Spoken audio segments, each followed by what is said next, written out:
From The Mind in Comfort and Ease by the 14th Dalai Lama. The Importance of Bodhicitta. This bodhicitta is of extraordinary and crucial importance. Don't you find it truly moving the more you think about it? We should say to ourselves, while I live, I will meditate on bodhicitta. This is what will give meaning to my life. At the moment of death, I will meditate on bodhicitta. It will help me to continue onward on my way toward enlightenment. When I am thriving and happy, I will meditate on bodhicitta. It will enable me to use my prosperity to serve others and avoid the pitfalls of pride, envy, and lack of respect. When I face failure and sadness, I will meditate on bodhicitta. It will prevent me from losing heart and losing hope. So, all the time and in any situation, in life, when death is near, in success or failure, in joy or sorrow, bodhicitta is something I cannot be without. From A Commentary on the Awakening Mind by Nagarjuna. Just as the blessed Buddhas and the great Bodhisattvas have generated the mind of great awakening, I too shall, from now on, until I arrive at the heart of awakening, generate the awakening mind, in order that I may save those who are not saved, free those who are not free, relieve those who are not relieved, and help thoroughly transcend sorrow those who have not thoroughly transcended sorrow.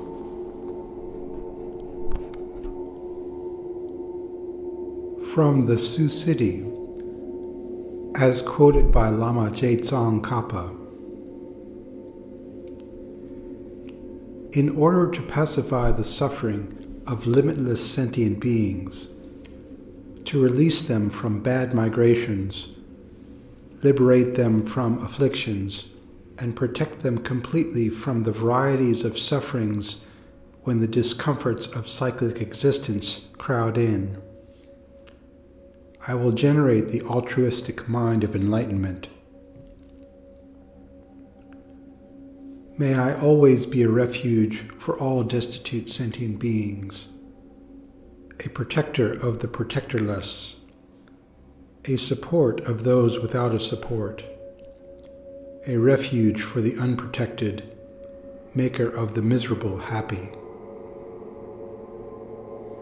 May I cause the pacification of all sentient beings' afflictions. May whatever virtuous actions I have accumulated in this and other lives assume the aspects of the collections which are called merit and wisdom.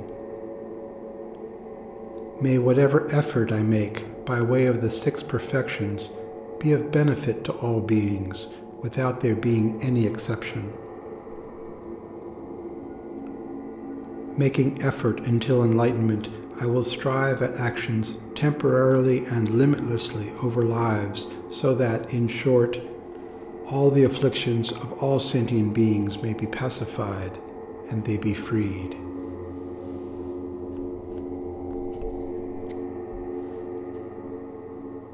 From A Guide to the Bodhisattva's Way of Life by Shantideva. Chapter 1. The Benefit of the Awakening Mind. Respectfully, I prostrate myself to the Sugatas who are endowed with the Dharmakaya, as well as to their noble sons and to all who are worthy of veneration.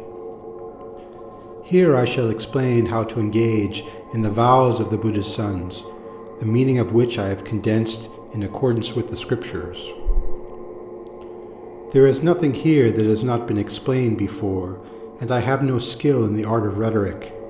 Therefore, lacking any intention to benefit others, I write this in order to acquaint it to my mind.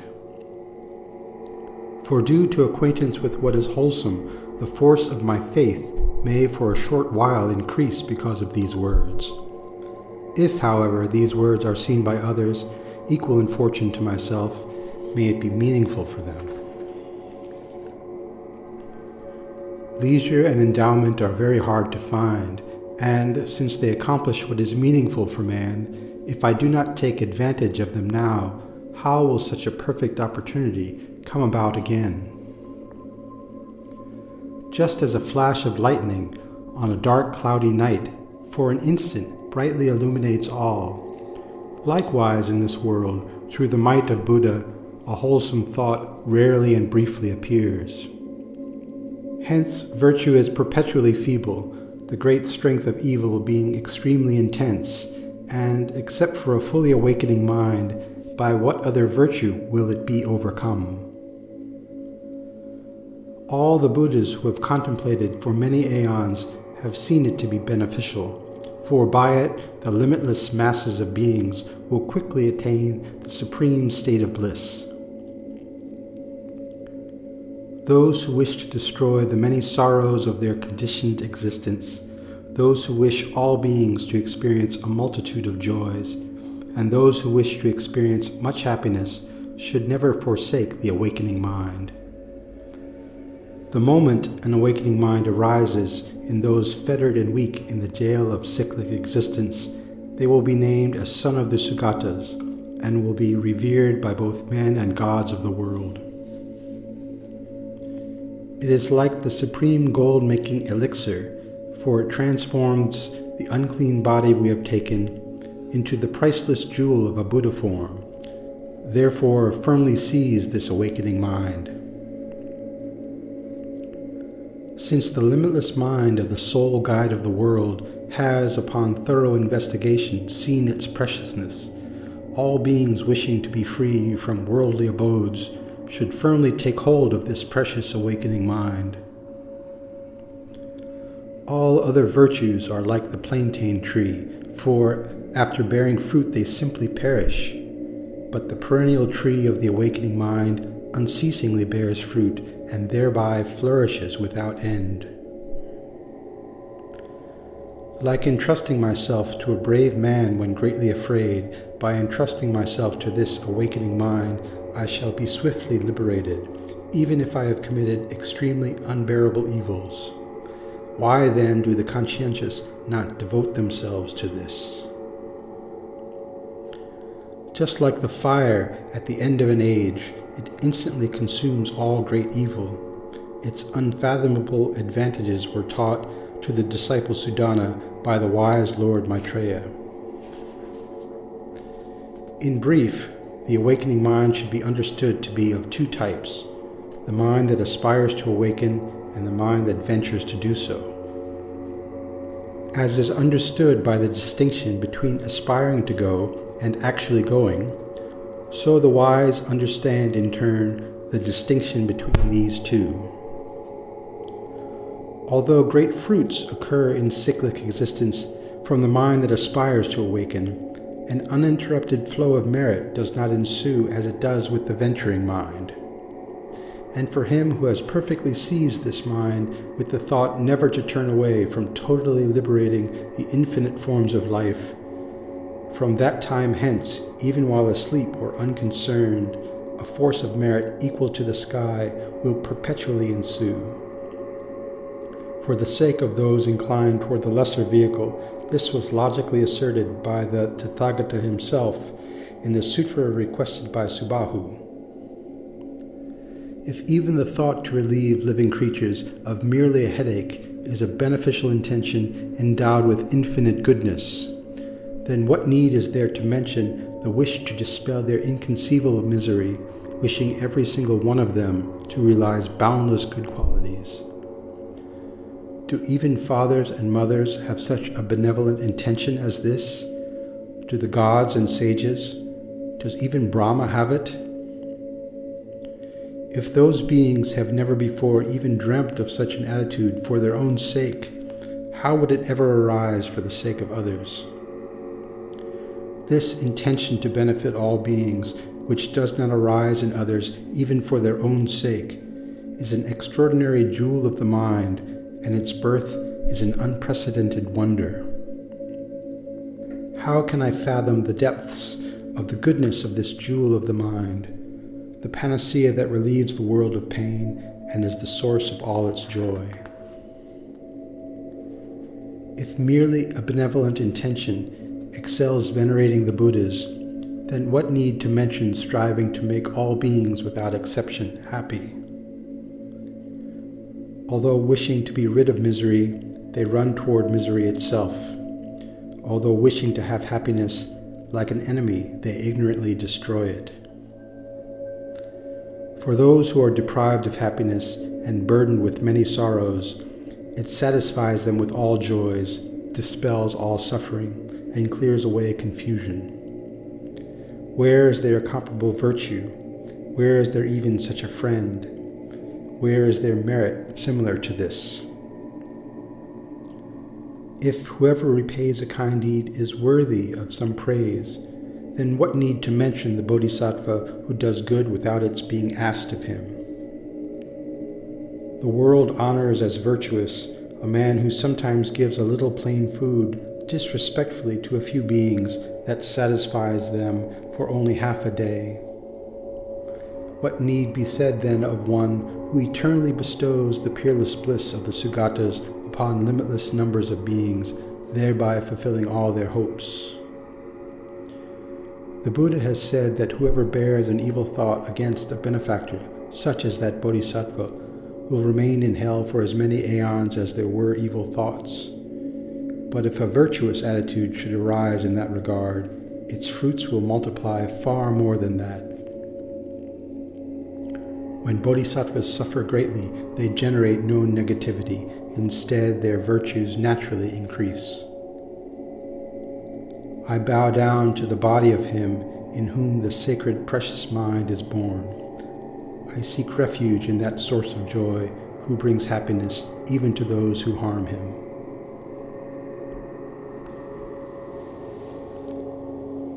Stabilizing in the Bodhimind by Shantideva. In the spiritual energy that relieves the anguish of beings in misery and places depressed beings in eternal joy, I lift up my heart and rejoice. In the goodness producing illumination, I lift up my heart and rejoice. I rejoice in the beings who have gained eternal liberation from suffering, and I rejoice in those attained to Buddhahood, as well as in their offspring, the noble bodhisattvas. In the ocean-like virtue of the Bodhi-mind that brings joy to all beings, and in accomplishing the well-being of others, I lift up my heart and rejoice. To the Buddhas of the 10 directions, I join my hands in respect. Let blaze the light of Dharma's truth for the beings lost in darkness. To the Buddhas considering parinirvana, I join my hands in prayer. Do not abandon the beings in sorrow, but remain and teach for countless ages. May any spiritual energy thus generated by my devotion to the enlightened ones be dedicated to dispelling the misery of living beings without exception. As long as diseases afflict living beings, may I be the doctor, the medicine, and also the nurse who restores them to health. May I fall as rain to increase the harvest that must feed the living beings, and in ages of dire famine, may I myself serve as food and drink. May I be an unending treasury for those desperate and forlorn. May I manifest as what they require and wish to have near them. My body, every possession, and all goodness, past, present, and future, without remorse I dedicate to the well-being of the world. Suffering is transcended by total surrender, and the mind attains to nirvana. As one day all must be given up, why not dedicate it now to universal happiness? My bodily powers I dedicate to the well-being of all that lives. Should anyone wish to kill, abuse, or beat me, the responsibility is purely their own. Should anyone wish to ridicule me or make me an object of jest and scorn, why should I possibly care if I have dedicated myself to others? Let them do as they wish with me, so long as it does not harm them. May no one who encounters me ever have an insignificant contact. Regardless of whether those whom I meet respond toward me with anger or faith, may the mere fact of our meeting contribute to the fulfillment of their wishes. May the slander, harm, and all forms of abuse that anyone should direct toward me act as a cause of their enlightenment. May I be a protector of the helpless, a guide to those traveling the path, a boat to those wishing to cross over, or a bridge, or a raft. May I be land for those requiring it, a lamp for those in darkness. May I be a home for the homeless and a servant to the world. In order to fulfill the needs of beings, may I be as a magic gem, an inexhaustible vase, a mystic spell, a cure-all medicine, and a wish-granting tree. May I act as the mighty earth, or like the free and open skies, to support and provide the space whereby I and all others may grow. Until every being afflicted by pain has reached to nirvana's shores, may I serve only as a condition that encourages progress and joy. Just as all previous Buddhas first gave rise to the precious Bodhimind, and just as they then carefully followed the stages of the Bodhisattva disciplines, likewise, for the sake of living beings, do I now myself generate the Bodhimind, and likewise will I myself train in the disciplines of a Bodhisattva. They who out of wisdom have seized the supreme Bodhimind praise, glorify, and rejoice in it, that it may grow to fulfillment. From today I will reap the fruit of life, having well won the state of man. Today I am born in the Buddha family, and am now a child of the Buddhas. Thus, in future, I should make every effort to live in accord with the Bodhisattva ways, and never should I act as would bring shame to this noble, faultless family. Like a blind man fumbling in garbage happens to find a rare and precious gem, likewise I have discovered the jewel of the precious Bodhimind. Thus was found this supreme ambrosia to dispel the Lord of Death, destroyer of life, an inexhaustible treasure, able to cure the poverty of all sentient beings. It is the highest of medicines to quell the ills of the living, and is a tree giving shade to those wandering on the paths of life. It is a strong and mighty bridge by which beings can cross from misery, and it is a moon to shine in the mind to clear away the pains of delusion. The Bodhimind is a great radiant sun to disperse the darkness of unknowing, and it is the very essence of butters gained from churning the milks of Dharma.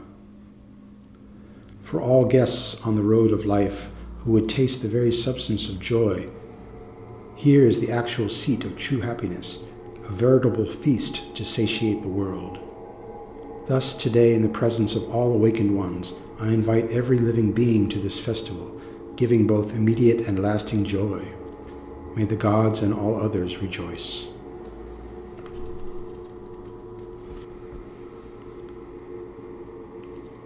The Excellence of Meditation upon the Bodhimind by the 7th Dalai Lama.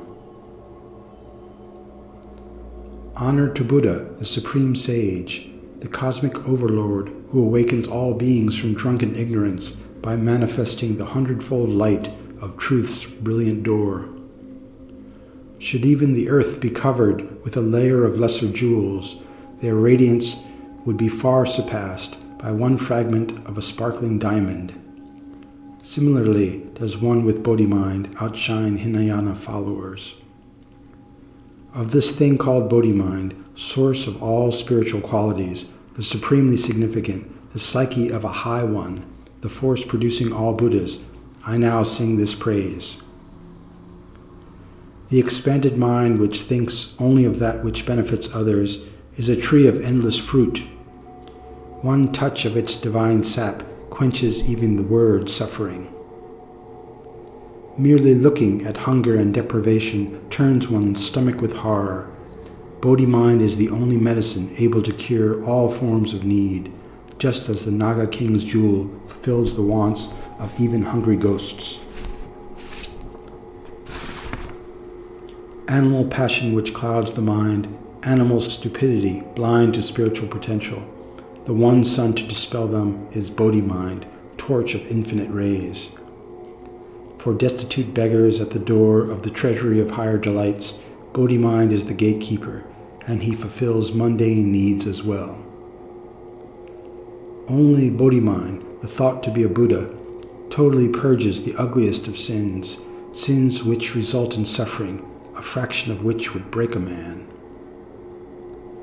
It is a magic thing to destroy misery now and forever, a fabled potion to open the passage of a mother in labor.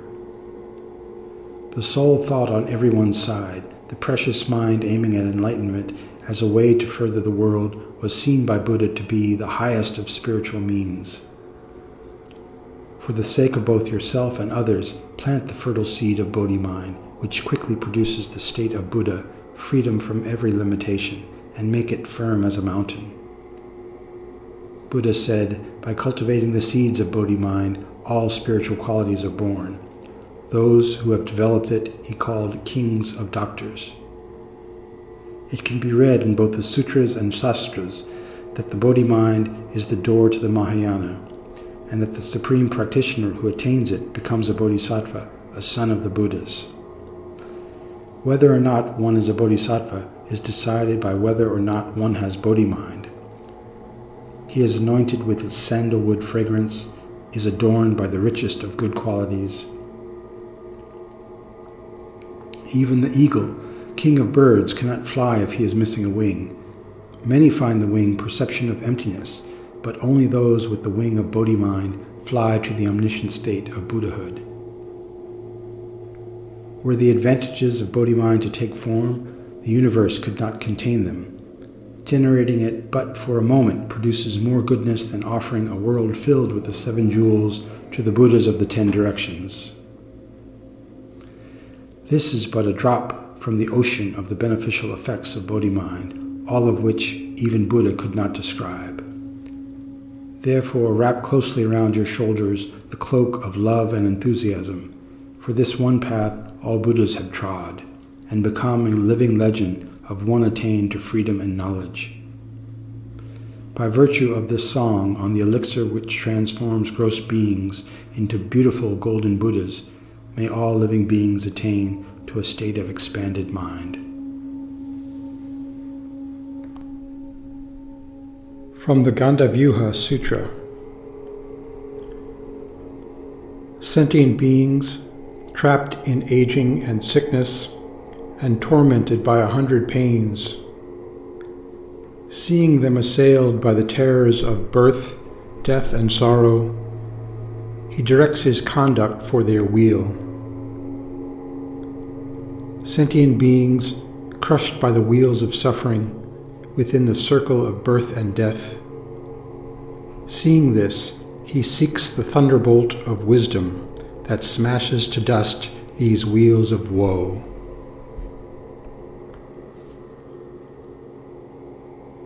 From the Sacred Heart Essence of the Pith Instructions by Nyosho Ken Rinpoche. The pure and supreme, precious bodhicitta, which is uncontrived, should arise in your being. Without this, there is no way to attain Buddhahood. So, firstly, the excellent preparation of generating the altruistic mind of enlightenment is important. Of all beings in the universe, none have not been our parents.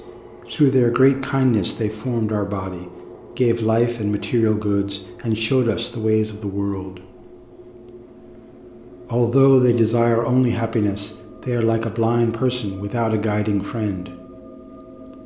In order that all beings tormented in unbearable cyclic existence accomplish everlasting peace, unsurpassable enlightenment, motivated by the altruistic objective of the twofold benefit with both their aspects, you should generate the supreme mind intent upon attaining perfect enlightenment. This bodhicitta is the all-sufficient, wish-fulfilling jewel. This is the foundation of all the vast and profound teachings. This is the central point of all the paths of Sutra and Tantra. One aspect of the nature of the two truths is the relative level, the principal theme of all practice, the king of all supreme methods. Without this, there is no other means to accomplish Buddhahood. If you lack either method or wisdom, how will the path be accomplished? Of the two supreme paths, first the path of skillful means is praised, for the preparation on the path generate the bodhicitta. This has immeasurable benefits, the all-knowing Lord Maitreya said to Norzang. The bodhicitta is like the moon which eliminates darkness. Bodhicitta is like the all-illuminating sun. Bodhicitta expels the chronic disease of obscuring emotions. Bodhicitta protects from the terrors of samsara. Bodhicitta repels the obstacles of the 4 demons. Bodhicitta eliminates the fever of the 5 poisons. Bodhicitta acts as the stallion of an endeavor. Bodhicitta is the sturdy armor of patience. Bodhicitta discards all moral downfalls. Bodhicitta supports the accomplishment of meditative concentration. Bodhicitta gives birth to excellent tranquility. Bodhicitta causes supreme wisdom to arise in the mind. Bodhicitta perfects the great accumulation of merit. Bodhicitta brings forth the view of emptiness. When bodhicitta is present, the moon of skillful means rises. If you meditate on bodhicitta, the sun of penetrating insight is evident. If you meditate on bodhicitta, pristine awareness fully unfolds. By bodhicitta, the benefit of others effortlessly arises. Through bodhicitta, the qualities of the 10 bodhisattva levels are perfected. All the relative qualities and the 112 freedoms of the great bodhisattvas dwelling on the first level up to the innumerable, ineffable, immeasurable wisdom eyes, clairvoyances, miraculous powers, and so forth, as well as the 32 major and minor signs of the countless Sugatas, golden bodies, and so on. All these enlightenment qualities, arising from the accumulation of merit, stem from the power of supreme, unsurpassable bodhicitta. Bodhicitta subdues the demon of ego clinging. Bodhicitta frees from the prison of samsara. Bodhicitta evaporates the ocean of suffering. Bodhicitta equalizes suffering and happiness. Bodhicitta is like a brave escort. Bodhicitta is like the great fire at the end of an aeon. Bodhicitta is like the first fruit of a tree. Bodhicitta opens the door to the treasury of altruism. Lacking such profound and supreme bodhicitta, like powerful Ram, who dwelt 12 years in the forest, but was driven by the goad of attachment to fight his enemies, or like Gelong Thangpa, who, although he could fly freely in the sky, through having mastered energy and mind, started a battle, the fault was the absence of unsurpassing bodhicitta. Brahma himself, even after attaining desireless bliss, will become blazing firewood in a Vichy hell, and Indra, though venerated by the entire world, by the power of karma will fall back to the ground. Lacking the kingly mountain of bodhicitta is the fault. In this world, so many of those glorified by the highest rank, like great kings, generals, prime ministers, and presidents, finally destroyed themselves and others. The fault lay with the rotten root of bodhicitta. Innumerable Shravakas, Pratyakas, Buddhas, and hosts of other superior beings, possessing the 250 vows of pure ethical discipline. But although beautified by the 3 trainings, related practices, experience, and realization, without bodhicitta, the root of all dharma, sometimes liberating only themselves, they remained in great peace. From among the vast divisions of the Buddha's teaching, bodhicitta is the very quintessence. Bodhicitta repels the harm of the lower realms. Bodhicitta reveals the supreme path of liberation. If the yogin possesses bodhicitta, even if he doesn't accomplish any virtue through body and speech, he will not stray from the path of liberation. Thus said Choki Wangpo, who had mastered the 5 sciences. the 5 heinous evils, etc., all great negative actions, will be overpowered by the unsurpassable bodhicitta, and all lesser sins will also be removed, said the great Indian Pandit Shantideva. Whoever abides in the supreme bodhicitta, their life will be regarded as a pleasant garden, whether successful or even destitute. The miseries of the lower realms won't terrify, Lord Maitreya stated in the Sutra Lamkara. In brief, the unsurpassable precious bodhicitta is the heart essence of all the Buddhas of the 3 times. Since without it there is no way to accomplish enlightenment, it is the authentic root of the path of sutras, tantras, and pith instructions. This excellent preparatory practice of generating bodhicitta is praised with one voice by all the millions of past holy ones. It should not become mere intellectual knowledge, but should be reflected upon again and again, and united with your being, my heart friends.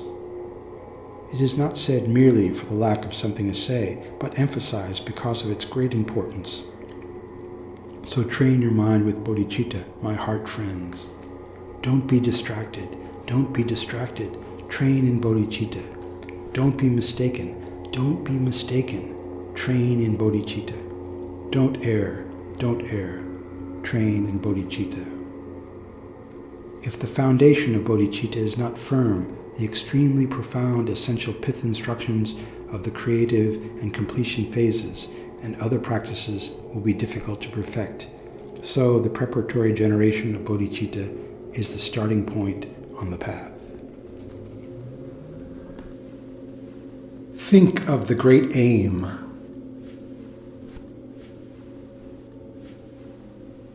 Bodhicitta is the aim to become a Buddha in order to bring the greatest benefit to all sentient beings.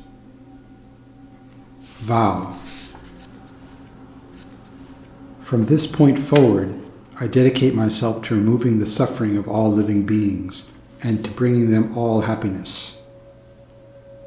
I dedicate myself fully to their healing and awakening, to their having comfort, strength of body, mind, and spirit, most excellent nourishment, health, longevity, every level of protection, shelter, food, clothing, medicine, education, joy, and wisdom.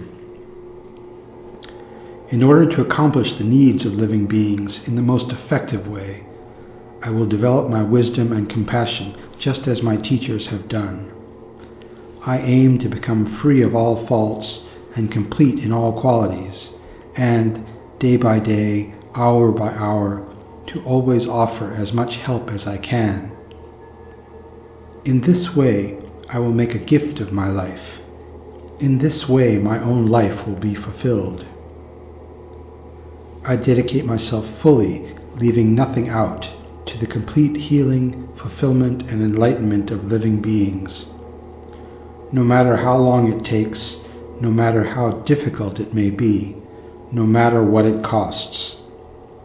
With all my heart and with all my strength, I vow to always serve all living beings in every way that is necessary for them, and in every way that will bring each and every one of them true and lasting health and happiness.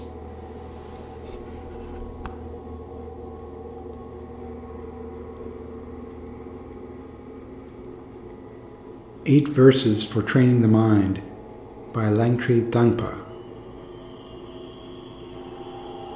May I always cherish all beings with the resolve to accomplish for them the highest good that is more precious than any wish-fulfilling jewel. When among others, I will think of myself as lowest among all, and will hold others to be supreme from the very depths of my heart. I will learn to search into my mind, and as soon as an afflictive emotion arises, endangering both self and others, I will firmly face and avert it. When meeting with those who have especially strong sins and suffering, I will learn to cherish them as if I had found a precious treasure very difficult to find. When others treat me badly, with slander, abuse, and so on, I will accept all loss, and offer the victory to them. When one I have benefited hurts me, I will learn to view that one as my own supreme guru. In short, I will learn to offer all help and happiness to all beings, both directly and indirectly, and I will remove as much suffering as these beings may have. I will keep these practices undiminished by the usual worldly preoccupations, and by knowing appearances to be like illusions, I will be without the limitations that accompany ego grasping.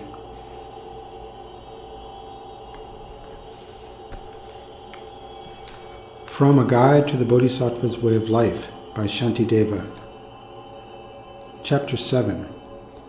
Enthusiasm.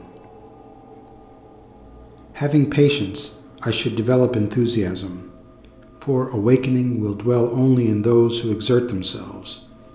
Just as there is no movement without wind, so merit does not occur without enthusiasm. What is enthusiasm? It is finding joy in what is wholesome. Its opposing factors are explained as laziness, attraction to what is bad, and despising oneself out of despondency. Because of attachment to the pleasurable taste of idleness, because of craving for sleep, and because of having no disillusion with the misery of cyclic existence, laziness grows very strong. Enmeshed in the snare of disturbing conceptions, I have entered the snare of birth. Why am I not aware that I live in the mouth of the Lord of Death? Do I not see that he is systematically slaughtering my species? Whoever remains soundly asleep surely behaves like a buffalo with a butcher. When, having blocked off every escape route, the Lord of Death is looking for someone to kill, how can I enjoy eating, and likewise how can I enjoy sleep? For as long as death is actually approaching, then I shall accumulate merits. Even if I then put a stop to laziness, what will be the use? That is not the time. When this has not been done, when this is being done, and when this is only half finished, suddenly the Lord of Death will come, and the thought will occur, "Oh no, I am done for." Their faces flowing with tears, their eyes red and swollen with sorrow, my relatives will finally lose hope, and I shall behold the vision of the messengers of death. Tormented by the memory of my evils and hearing the sounds of hell, in terror I shall clothe my body in excrement. What virtue can I do in such a delirious state? If even in this life I shall be gripped with fear, like that of a live fish being rolled in hot sand, why mention the unbearable agonies of hell that will result from my unwholesome deeds? How can I remain at ease like this when I have committed the actions that will bear fruit in my delicate infant's body encountering boiling acids in the hell of tremendous heat? Much harm befalls those with little forbearance, and those who want results without making any effort. While clasped by death, they shall cry like the gods, "Oh no, I am overcome by misery." Relying upon the boat of a human body, free yourself from the great river of pain. As it is hard to find this boat again, this is no time for sleep, you fool. Having rejected the supreme joy of the sacred Dharma, this is a boundless source of delight. Why am I distracted by the causes of pain? Why do I enjoy frivolous amusements and the like? Without indulging in despondency, I should gather the supports for enthusiasm and earnestly take control of myself. Then, by seeing the equality between self and others, I should practice exchanging self for others. I should never indulge in despondency by entertaining such thoughts as, "How shall I ever awaken? For the Tathagatas who speak what is true have uttered this truth." If they develop the strength of their exertion, even those who are flies, mosquitoes, bees, and insects will win the unsurpassable awakening which is so hard to find. So, if I do not forsake the Bodhisattva's way of life, why should someone like myself, who has been born in the human race, not attain awakening since I'm able to recognize what is beneficial and what is of harm. But, nevertheless, it frightens me to think that I may have to give away my arms and legs without discriminating between what is heavy and what is light. I am reduced to fear through confusion. For over countless myriads of eons I have been cut, stabbed, burned, and flayed alive innumerable times, but I have not awakened. Yet the suffering involved in my awakening will have a limit. It is like the suffering of having an incision made in order to remove and destroy greater pain. Even doctors eliminate illness with unpleasant medical treatments. So, in order to overcome manifold sufferings, I should be able to put up with some discomfort. But the Supreme Physician does not employ common medical treatments such as these. With an extremely gentle technique, he remedies all the greatest ills. At the beginning, the guide of the world encourages the giving of such things as food. Later, when accustomed to this, one may progressively start to give away even one's flesh. At such a time when my mind is developed to the point of regarding my body like food, then what hardship would there be when it came to giving away my flesh? Having forsaken all evil, there would be no suffering, and, due to wisdom, there would be no lack of joy. But now my mind is afflicted by mistaken conceptions, and my body is caused harm by unwholesome deeds. As their bodies are happy due to their merits, and their minds are happy due to their wisdom, if even they remained in cyclic existence for the sake of others, why would the compassionate ones ever be upset? Due to the strength of his awakening mind, the Bodhisattva consumes his previous evils and harvests oceans of merit. Hence, he is said to excel the Shravakas. So, having mounted on the horse of an awakening mind that dispels all discouragement and weariness, who, when they know of this mind that proceeds from joy to joy, would ever lapse into despondency?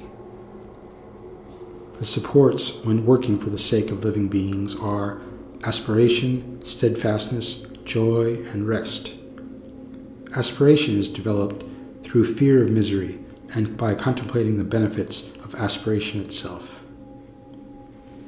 Thus, in order to increase my enthusiasm, I should strive to abandon its opposing forces, to amass the supports of aspiration, self-confidence, joy, and rest, to practice in earnest, and to become strong in self-control. I shall have to overcome the boundless faults of myself and others, and in order to destroy each of these faults alone, I may have to strive until an ocean of eons is exhausted.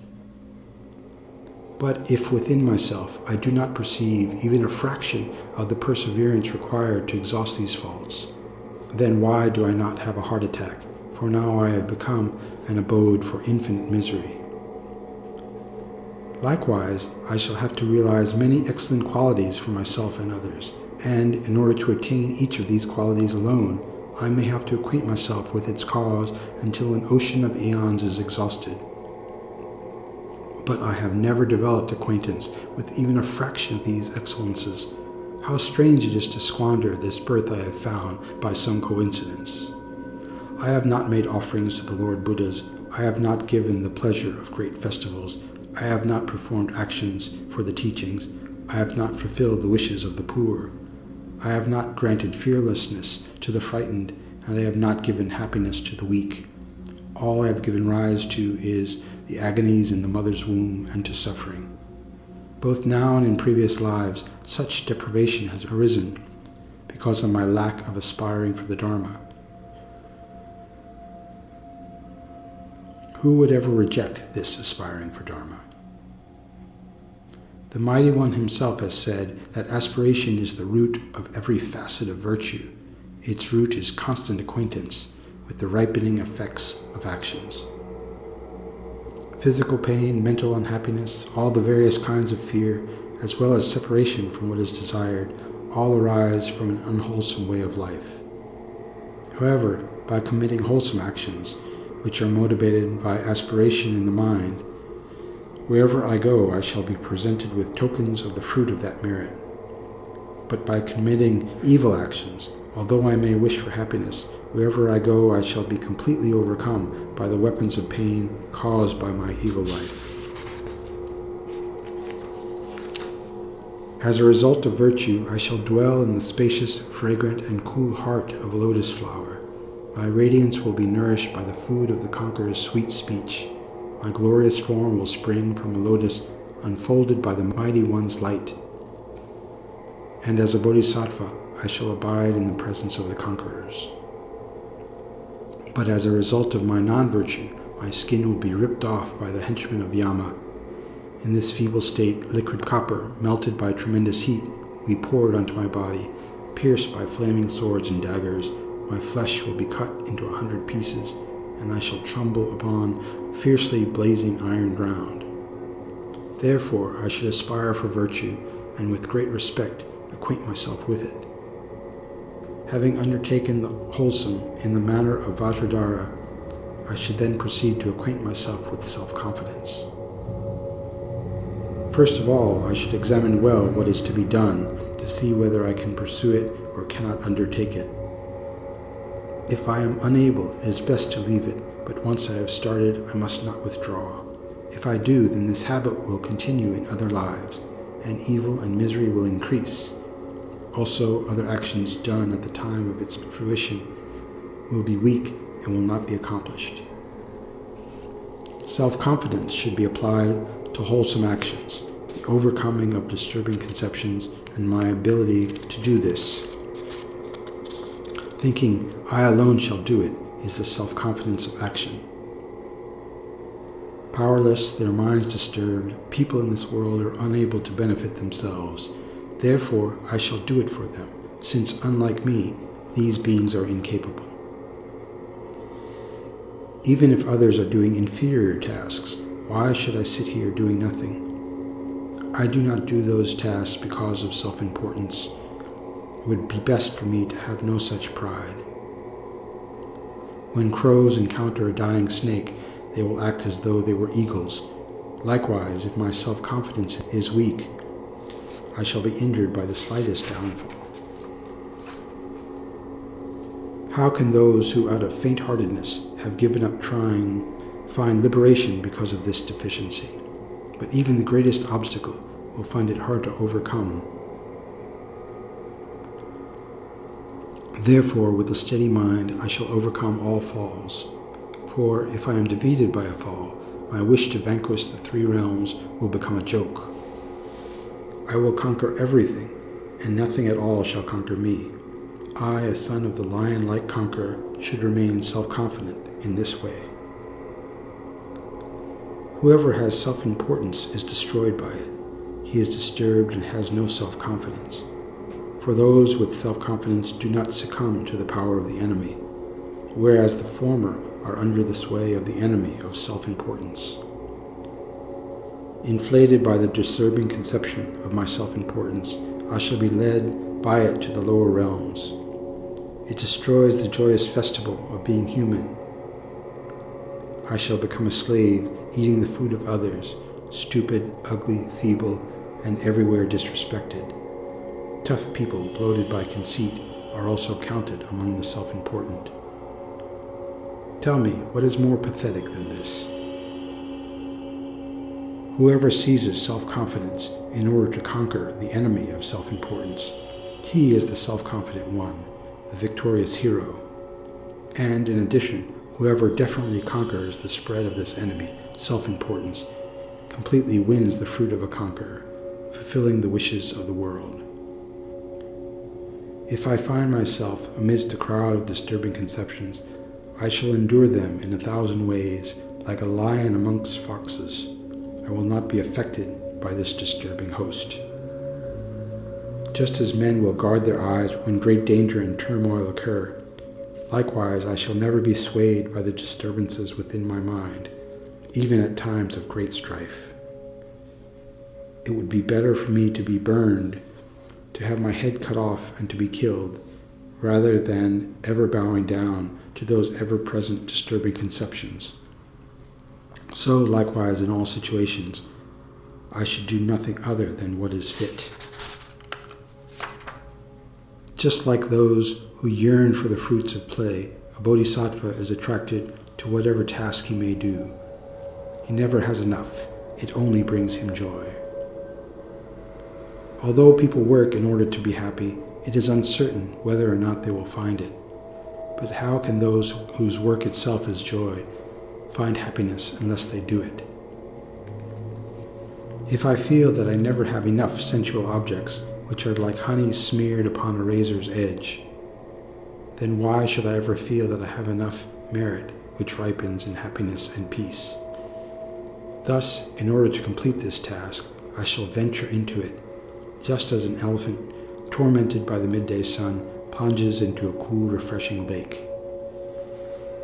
When my strength declines, I shall leave whatever I am doing in order to be able to continue with it later. Having done something well, I should put it aside with the wish to accomplish what will follow.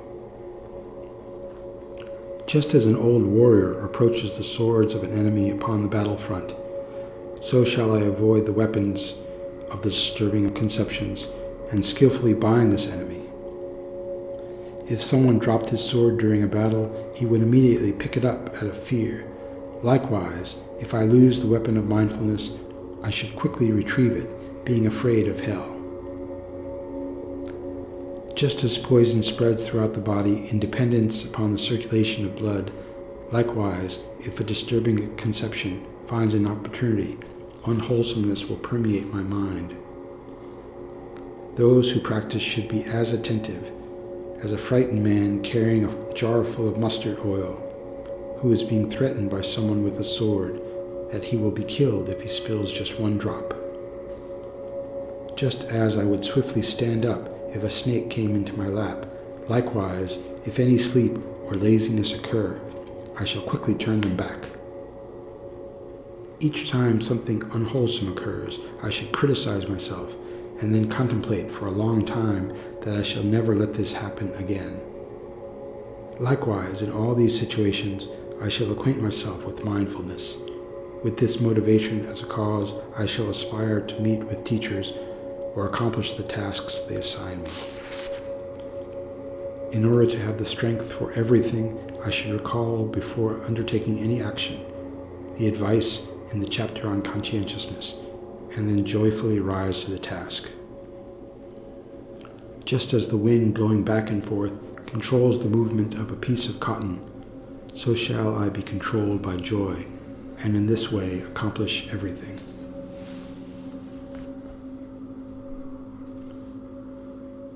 The 37 Verses on the Practice of a Bodhisattva by Dogme Zangpo. Namo Lokeshvaraya. Though he sees that in all phenomena there is no coming and going, he strives solely for the sake of beings. To the sublime teacher, inseparable from Avalokiteshvara, the protector of beings, I pay constant homage with respectful body, speech, and mind. The perfect Buddhas, source of happiness and ultimate peace, exist through having accomplished the sacred Dharma, and that in turn depends on knowing how to practice it. This practice of the Bodhisattvas I shall therefore now explain. Now that I have this great ship, a precious human life, so hard to obtain, I must carry myself and others across the ocean of samsara. To that end, to listen, reflect, and meditate day and night without distraction is the practice of a bodhisattva. In my native land, waves of attachment to friends and kin surge. Hatred for enemies rages like fire. The darkness of stupidity, not caring what to adapt or avoid, thickens. To abandon my native land is the practice of a bodhisattva. When unfavorable places are abandoned, disturbing emotions gradually fade. When there are no distractions, positive activities naturally increase. As awareness becomes clearer, confidence in the Dharma grows. To rely on solitude is the practice of a bodhisattva. Close friends who have long been together will separate. Wealth and possessions gained with much effort will be left behind.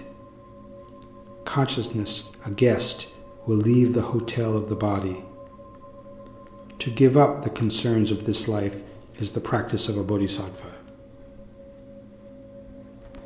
In bad company, the three poisons grow stronger.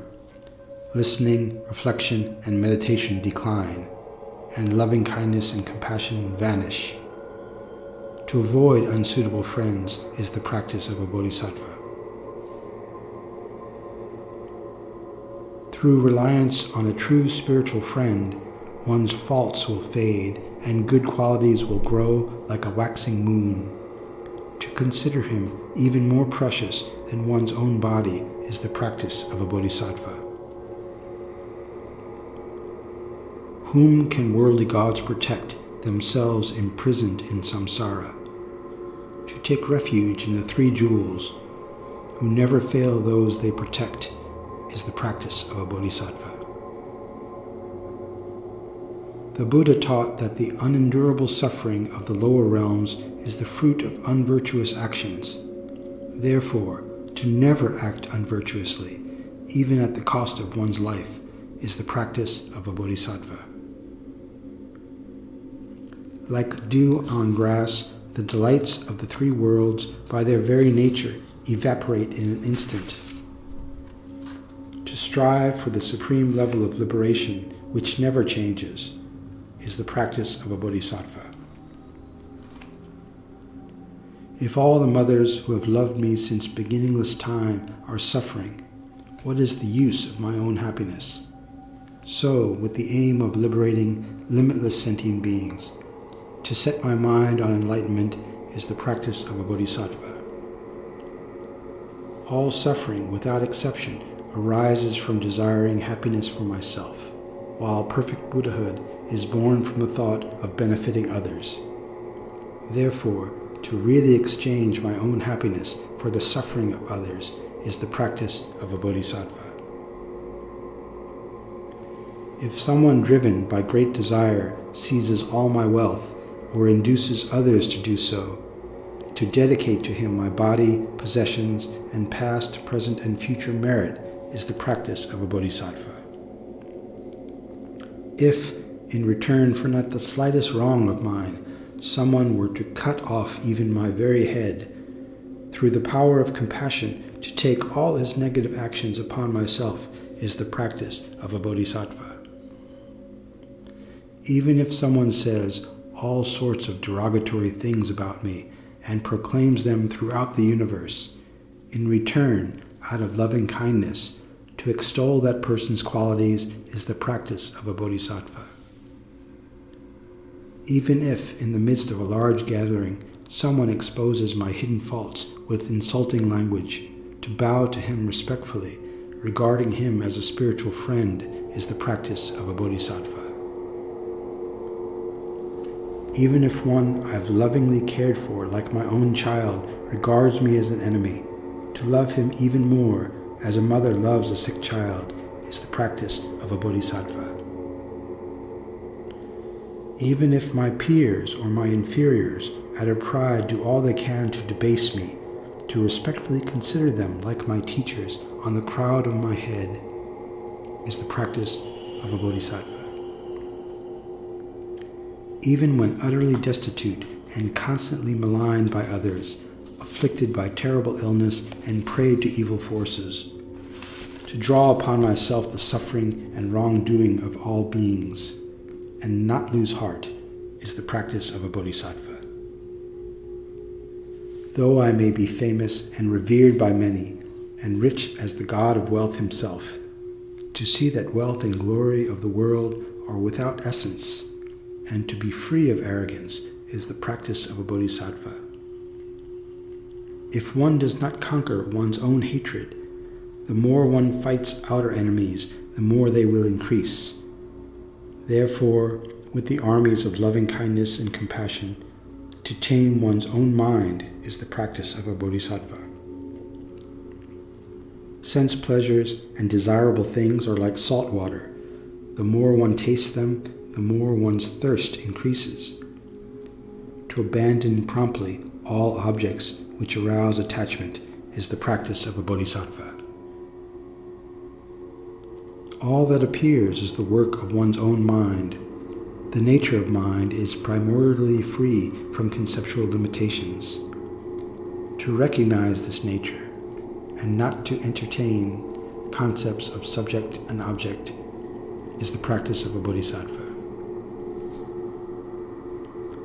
When encountering objects which please us, to view them like rainbows in summer, not ultimately real, however beautiful they appear, and to relinquish craving and attachment is the practice of a bodhisattva. The various forms of suffering are like the death of one's child in a dream. By clinging to deluded perceptions as real, we exhaust ourselves. Therefore, when encountering unfavorable circumstances, to view them as illusions is the practice of a bodhisattva. If those who wish for enlightenment must give away even their own bodies, how much more should it be true of material objects?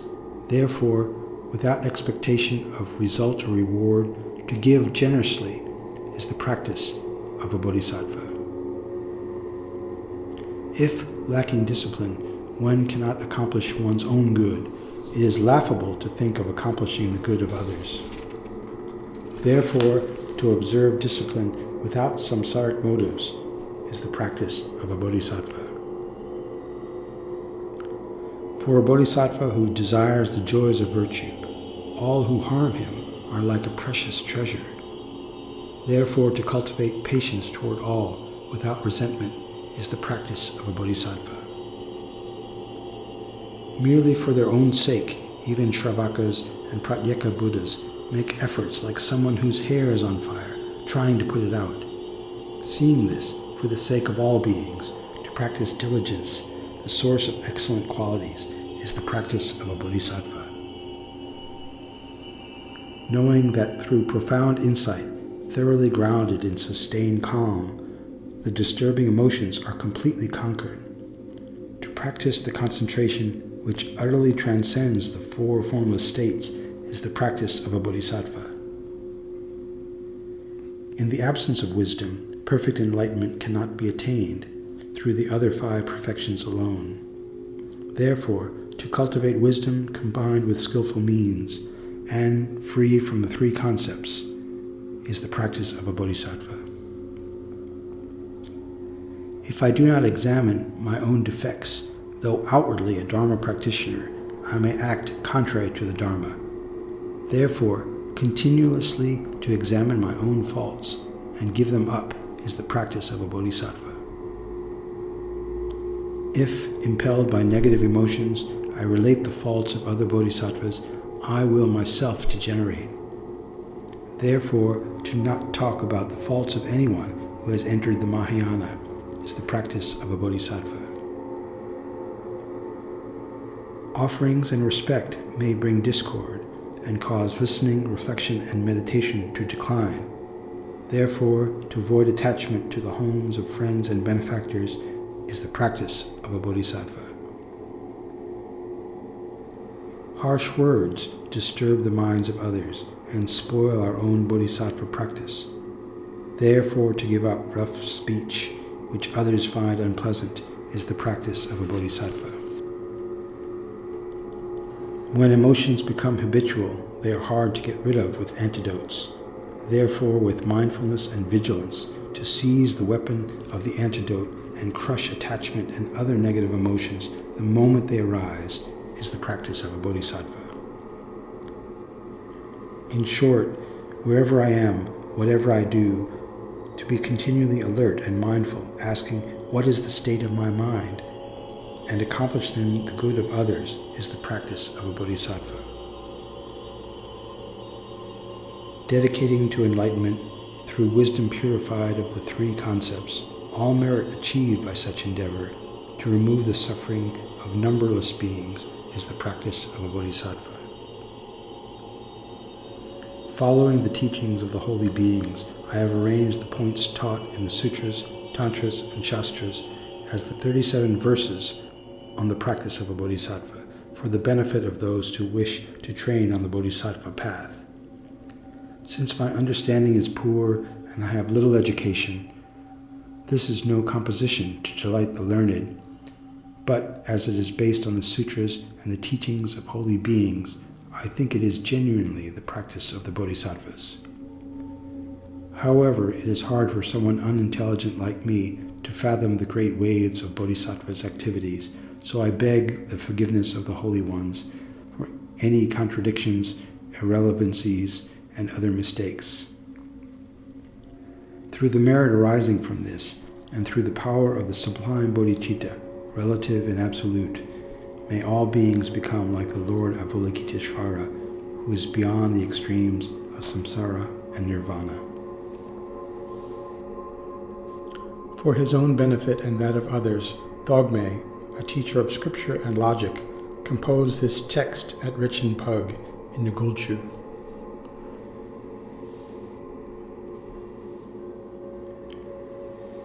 Aryasura's Aspirational Prayer in 70 stanzas. Homage to the awakening warrior, the entirely good Samantrabhadra. Homage to the Buddhas gone to bliss, endowed with an accumulation of immeasurable precious qualities, who have uprooted every last poison tree of moral failings, and who abide during the 3 times throughout the 10 directions. Homage to the truth of Dharma that opens the wisdom eye of beings in the 3 realms, that disperses the gloom of unknowing and is the means for extracting the poisonous arrow of latent tendencies. Homage to the sons of those gone to bliss, the Sangha intent on virtue, who never revert to worldliness, and whose thoughts are motivated by great compassion. Unceasingly, I bow my head to all who have opened the eye of their mind. Whatever slight non-virtue I have committed throughout my lifetimes, or have encouraged or rejoice in, I lay bare before the conquerors and pledge never to commit them again. Without an exception, I rejoice in the virtue accumulated by those gone to bliss, solitary realizers, listeners, and conquerors' sons, and in other wholesome deeds of worldly beings. Whatever non-virtue creatures commit, confounded by the venomous emotional afflictions, for them may I surely plunge alone with pleasure into the realms of hell. Having satiated the world with the nectar of peaceful delight, may everyone's mind become active in virtue. May I willingly take on myself as much misery as beings may have. May perfect awakening itself be produced soon in the minds of these beings. May those who have generated the pure awakening thought perfectly accomplish the collections for enlightenment. By accomplishing the collections of virtue and attaining the spiritual levels, by remaining in the lineage of protectors of the 3 worlds, and by annihilating the foes of Dharma, may the abode of the great kingdom of truth over the 3 worlds be attained. No matter how many days there have been since the awakened beings became enlightened under the Bodhi tree, I beseech those who are alive and abiding hereafter to cause the incomparable nectar of truth to rain upon ongoing beings. I entreat those nobly minded ones who have completed their sublime activities for the sake of others and who are about to enter the supreme state beyond sorrow to remain for a long time acting to benefit others. However many sentient beings there are wandering in the gloomy 3 worlds, I shall invite them as my guests to savor the blissful nectar of extreme peace. Whatever virtue has been accumulated in this way shall be dedicated totally for perfect awakening. Thus may I never be apart for even an instant from bodhicitta, the mind intent on enlightenment. Until the rank of those gone to bliss, the basis of complete perfection, is attained, may I never be apart from the leader of the subduers and the awakening warriors. They are the ones who finally elucidate the path of activities for benefiting others.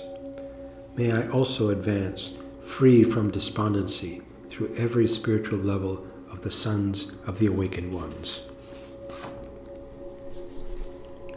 May my body be complete with the physical attributes of a human and amassed with qualities worthy of praise by all creatures. May I recollect past lives, be born to an honorable family, and have an attractive body. Having discarded the vile action of ceasing to aid others, but zealously working for my welfare alone, aroused by thoughts tormented with compassion, may I cherish dearly all creatures without favoring one. May there not be the slightest grasping in the thoughts of others at my possession that I consider the wealth of others, but may they take and use whatever they wish, like someone who never doubts his own wealth. Even if someone should demand my flesh, may I offer it with pleasure in my eyes. May I always donate my limbs and so on for the welfare of all embodied beings. May I, like a wish-fulfilling gem, provide all that beings desire, and may I, like the wish-granting tree, completely fulfill their hopes. May I spontaneously banish evil actions far away like filth, and may I never breach the dam of precepts proclaimed by the Supreme Subduer. By abolishing concern for my body and life, may I always enjoy places of solitude. May my thoughts turn away from all gains and honor as if they were poisoned food. Like a child of lowly status, I will discard arrogance, self-importance, and pride towards beings, and shall act to establish harmonious relations, like in a gathering of kin from a noble family. May I be accustomed to ethical discipline, an ornament utterly pacifying all obscurations, stainless like moonlight and the root of a lotus, untorn, unmixed, and unsoiled. Although someone against whom I have done no wrong should saw my head, splitting it into hundreds of pieces, I shall unceasingly hold him dear in my mind, just as a mother cherishes an only son. Should someone become angry with me from his heart and needlessly rob me of my life, may the unbearable and bitter fruits of his actions never arise. Although anger, abuse, provocation, and aggression should besiege me, may I never forsake patience, but willingly take on all adversity to practice the deeds of the conqueror's sons. Thus may the dangling rope of doubt never sway in my mind for even an instant over the extremely profound and highly logical Dharma of the subduer that never before did I find.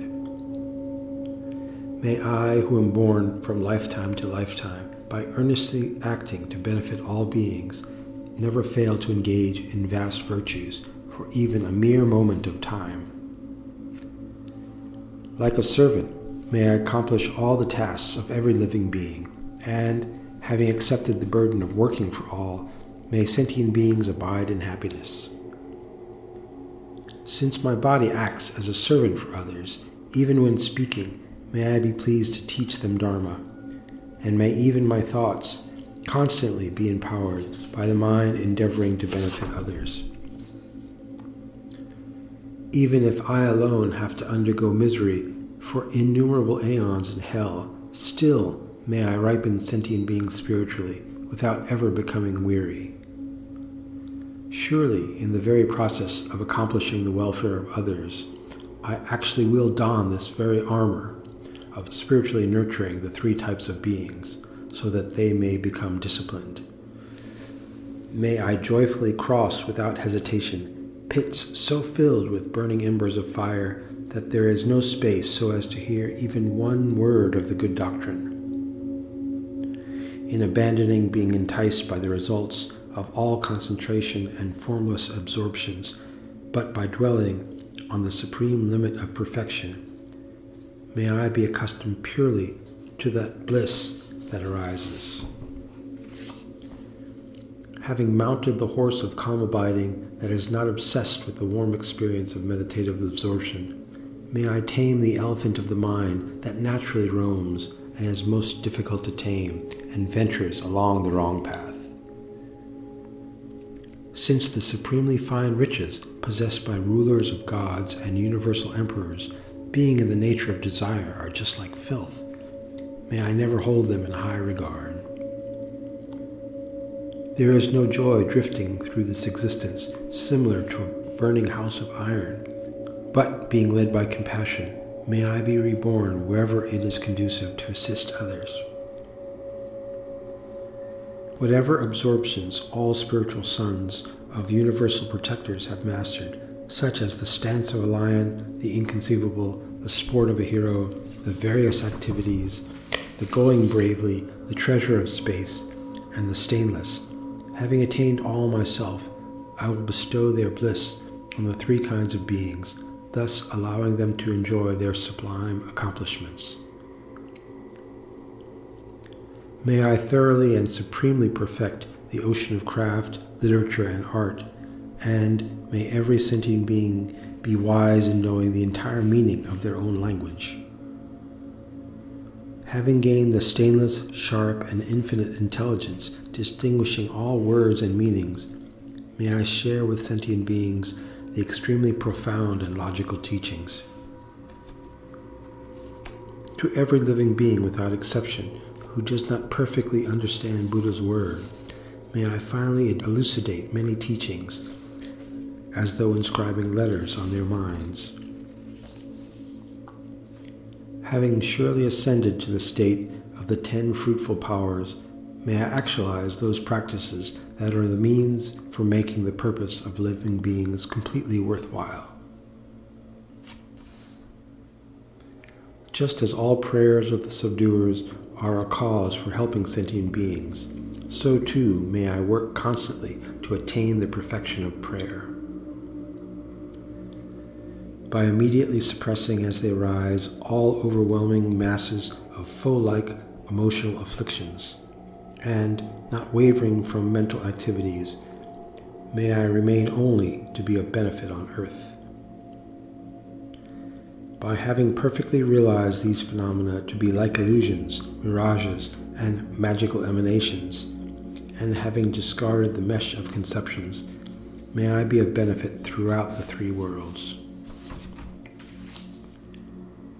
Just as fathers especially cherish an only son, so will I continually remain in meditation on pure love for every ongoing being by removing all stains of aggression. Just as mothers, out of affection for an ailing son, in taking his burden on themselves suffer accordingly, so will I work to enhance my compassion towards each and every ongoing sentient being. When I see success delighting others, may I, in especially generating much pleasure, remain meditating on joyfulness, as if my only dear son were happy. Having dispensed with anger and attachment toward sentient beings that correspondingly cause me to harm or to favor them, may I accomplish the tasks of all three worlds like completing one's work for one's son. Having realized the powers, heightened awarenesses, analytical knowledges, mystical spells, and the doors to liberation, may I simultaneously be of benefit to sentient beings throughout the immeasurable expanse of the universe. Whatever countries where the name of Buddha has not entered the ear, there may I act according to the deeds of Buddha, through imparting his various methods.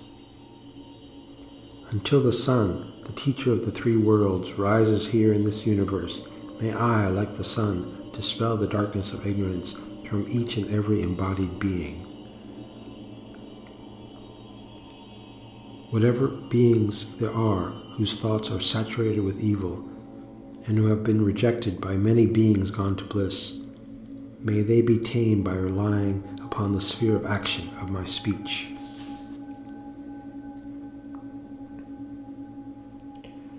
So that I may serve everyone in the universe, I will be loving like a relative, kind like a mother, and like a father shall give beneficial advice. Even by merely recollecting my name, may all beings immediately be protected from fear, and may all misery of the three worlds be dispelled. May I be a vase of goodness and medicine against illness for people who are destitute in hundreds of ways. May I also provide a cool pool of nectar continuously for the masses of hungry spirits. May I be warmth for the cold hells and cause rain with sweet breezes to shower on the hot. As well, may I placate every harm in the very low realms of bad migration. Even by beings merely remembering me, may I be a true friend to those who face destitution, solid armor for those stricken by a rain of arrows, and cooling water for those afflicted by fire. When beings remember me, may I be an opponent for the venom of defilements, a firm bridge over the torrent of the three worlds, and may I bar the door to unfortunate destinies. May even merely recollecting my name be enough to prevent all beings from falling into the abyss of worldly existence. May I become the foundation of the stairway leading them to the pinnacle of pure peace. Even if someone out of anger should recall my name for just an instant of time, may he never plunge into bad destinies, and may he surely accomplish perfect Buddhahood. May my excellences, stainless like moonlight, bring happiness throughout the whole universe.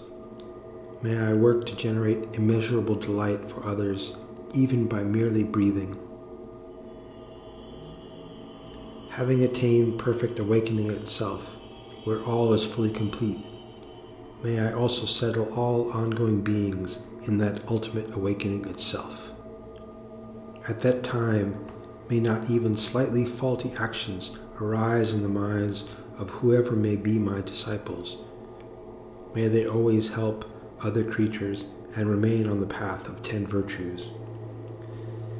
May the realms of bad migration never be seen, even in dreams of anyone fitting to be my disciple, and may the far reaches of places of bad destiny be pleasurable like the realms of celestial beings.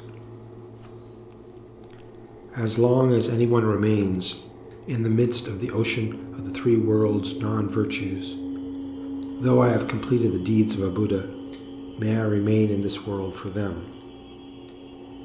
When I have enacted my passing into the state beyond sorrow, may my teachings not become disordered, and may none of my followers be swayed for even a moment by the dangling rope of doubt. Thus, by delighting in the performance of the conqueror's sons, may whatever virtues I have gathered be shared by each and every living being without exception.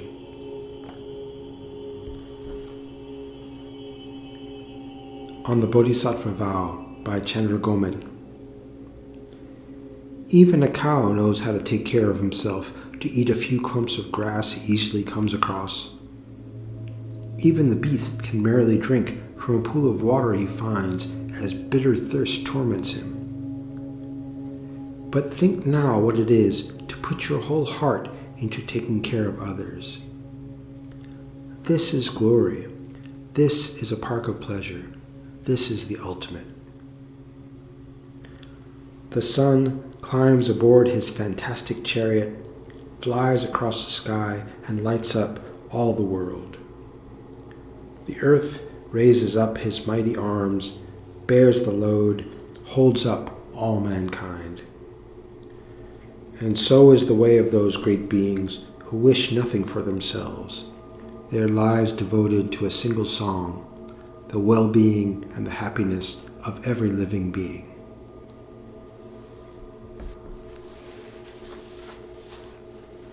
Three Bodhicitta poems by Jason Espada. At once it is the sun and moon, the sun and the rain that brings everything out beautifully. It's balm and nectar, it's food, water, and medicine. It is the embrace of a mother or a wife, the encouraging voice of an old friend. There is no end to bodhicitta. It is a candle, a scripture. It's clearing the ground to build a house or a library or a school. Clearing the path so we can walk, clearing away clouds so we can see. There's no end to this. It's poetry, showing all good things, and it's hope restored, mistakes forgotten, gotten over, gotten past. It's freedom and welcoming arms to someone learning to walk. It's the joy that speeds healing, and it's miracles in abundance. It is paradise itself, and it's every small kind act containing worlds. Tell me, who can speak of this fully? We all can. This is our birthright, our very nature wanting to be born. It's the sun of wisdom and compassion inseparable, drawing all things together, leaving nothing out, no one, no teaching, no person or place or time. It's universal and personal, our teacher, our very self, our Lord, and worthy of every praise. It is selfless prayer, wonders of wonders, actually praying itself. It is self-existing, just like this. This goes beyond anything we can say about it, and yet it's somehow still always fully present, awakening, actualizing from life, bringing forth life, love itself, our true life.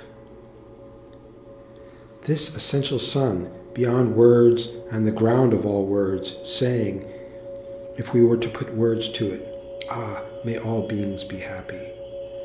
And we all must find a way to speak, to reply because of this, to say what's in us. How will we live? This says, dedicate yourself to the ultimate purpose of all beings, and don't waste time, and every hour is precious. This says, here, sweeten your disposition, and see time, and give yourself. How will we reply? How will we live? Just this, for me, this is the one point containing all. For me, this is the golden road with heaven worlds all around, where all benefit in some way. This is the most satisfying path, regardless of struggle, the most fulfilling.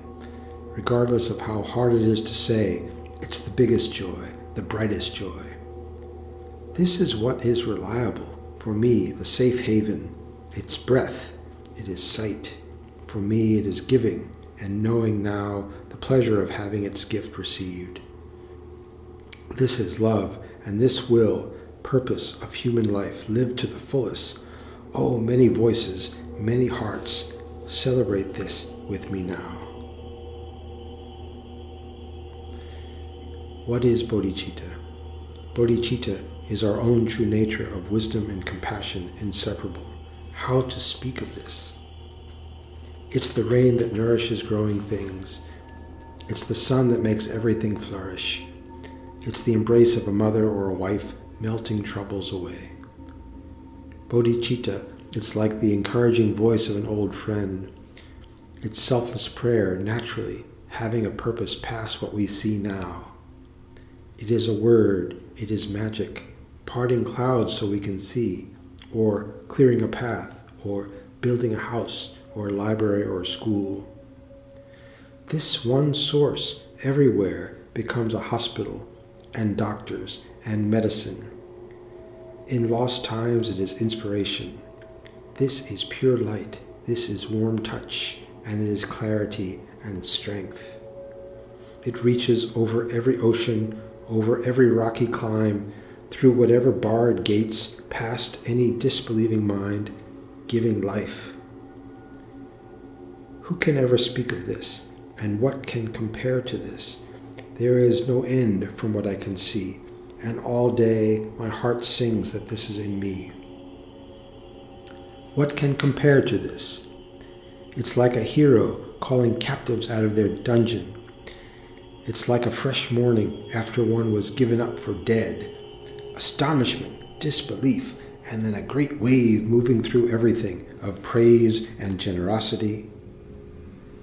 It's like fragrance or memory or dream that speeds healing.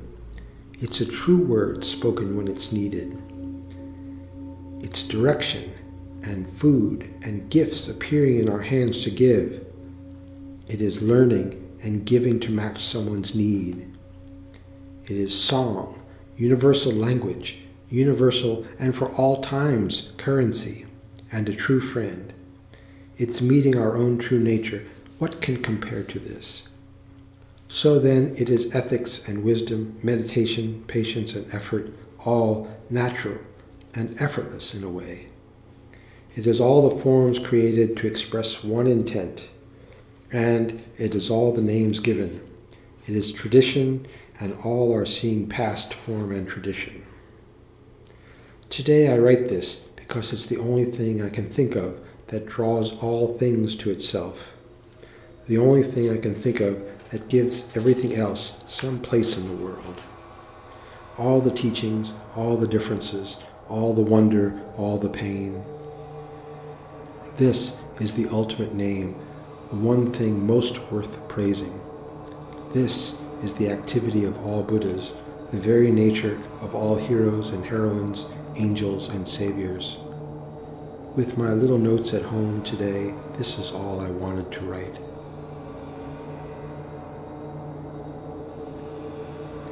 It's an elixir reviving the dead, a teacher filling your mind with great things.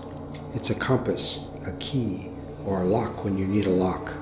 It's an oar when you need an oar, an umbrella when you need one, a net holding back poisonous creatures, a shield first into battle, a word spoken, and not just any word, but just the word you need to hear, a magic word. It's encouragement, fresh life, inspiration to continue your journey with wisdom, with clear eyes, and with joy. It's food, it's big love. This is music and grace and love's power, love pouring itself. It's the friendliness you meet, and it's food. It's simplicity itself. Good things for now and for generations to come. Everything contributes to the power of this practice. It can be like the first rain after a blazing summer, or it can be like a lion's heart, a warrior who's never known fear. It's setting things in order.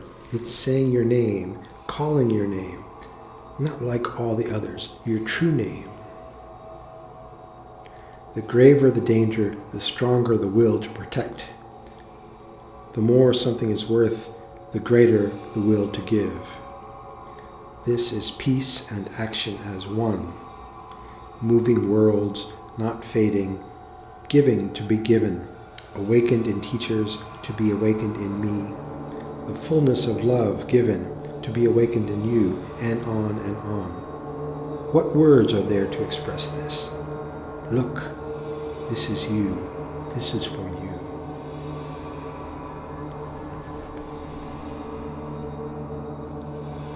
Nine Similes on Buddha Nature by Maitreya. The heart of Buddha abides in the hollow of delusions. It can be understood by these images. A Buddha inside a muddy lotus, the honey of a bee, grain inside its husk, gold in a sewer, treasure under the earth, the germ within a seed, a statue wrapped in filthy rags, an emperor in an ugly hag's womb, and an icon covered with slime. Thus does the essence of Buddhahood abide within all beings, obstructed by the stains of transient delusions. As for the transient delusions, they are likened to the muddy lotus, the bee, the husk, the sewer, the earth, the seed, the rags, the woman afflicted by the flames of misery and the slime. The Buddha within, the supreme sphere of natural perfection, is likened to the Buddha, the honey, the grain, the gold, the treasure, the germ of the seed, the statue, the emperor, and the precious icon.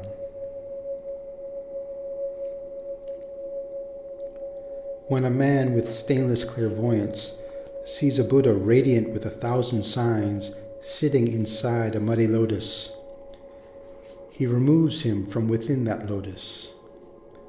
Likewise, the ones thus gone, possessing the Buddha eye, see truth itself in every being, even those in the deepest hell.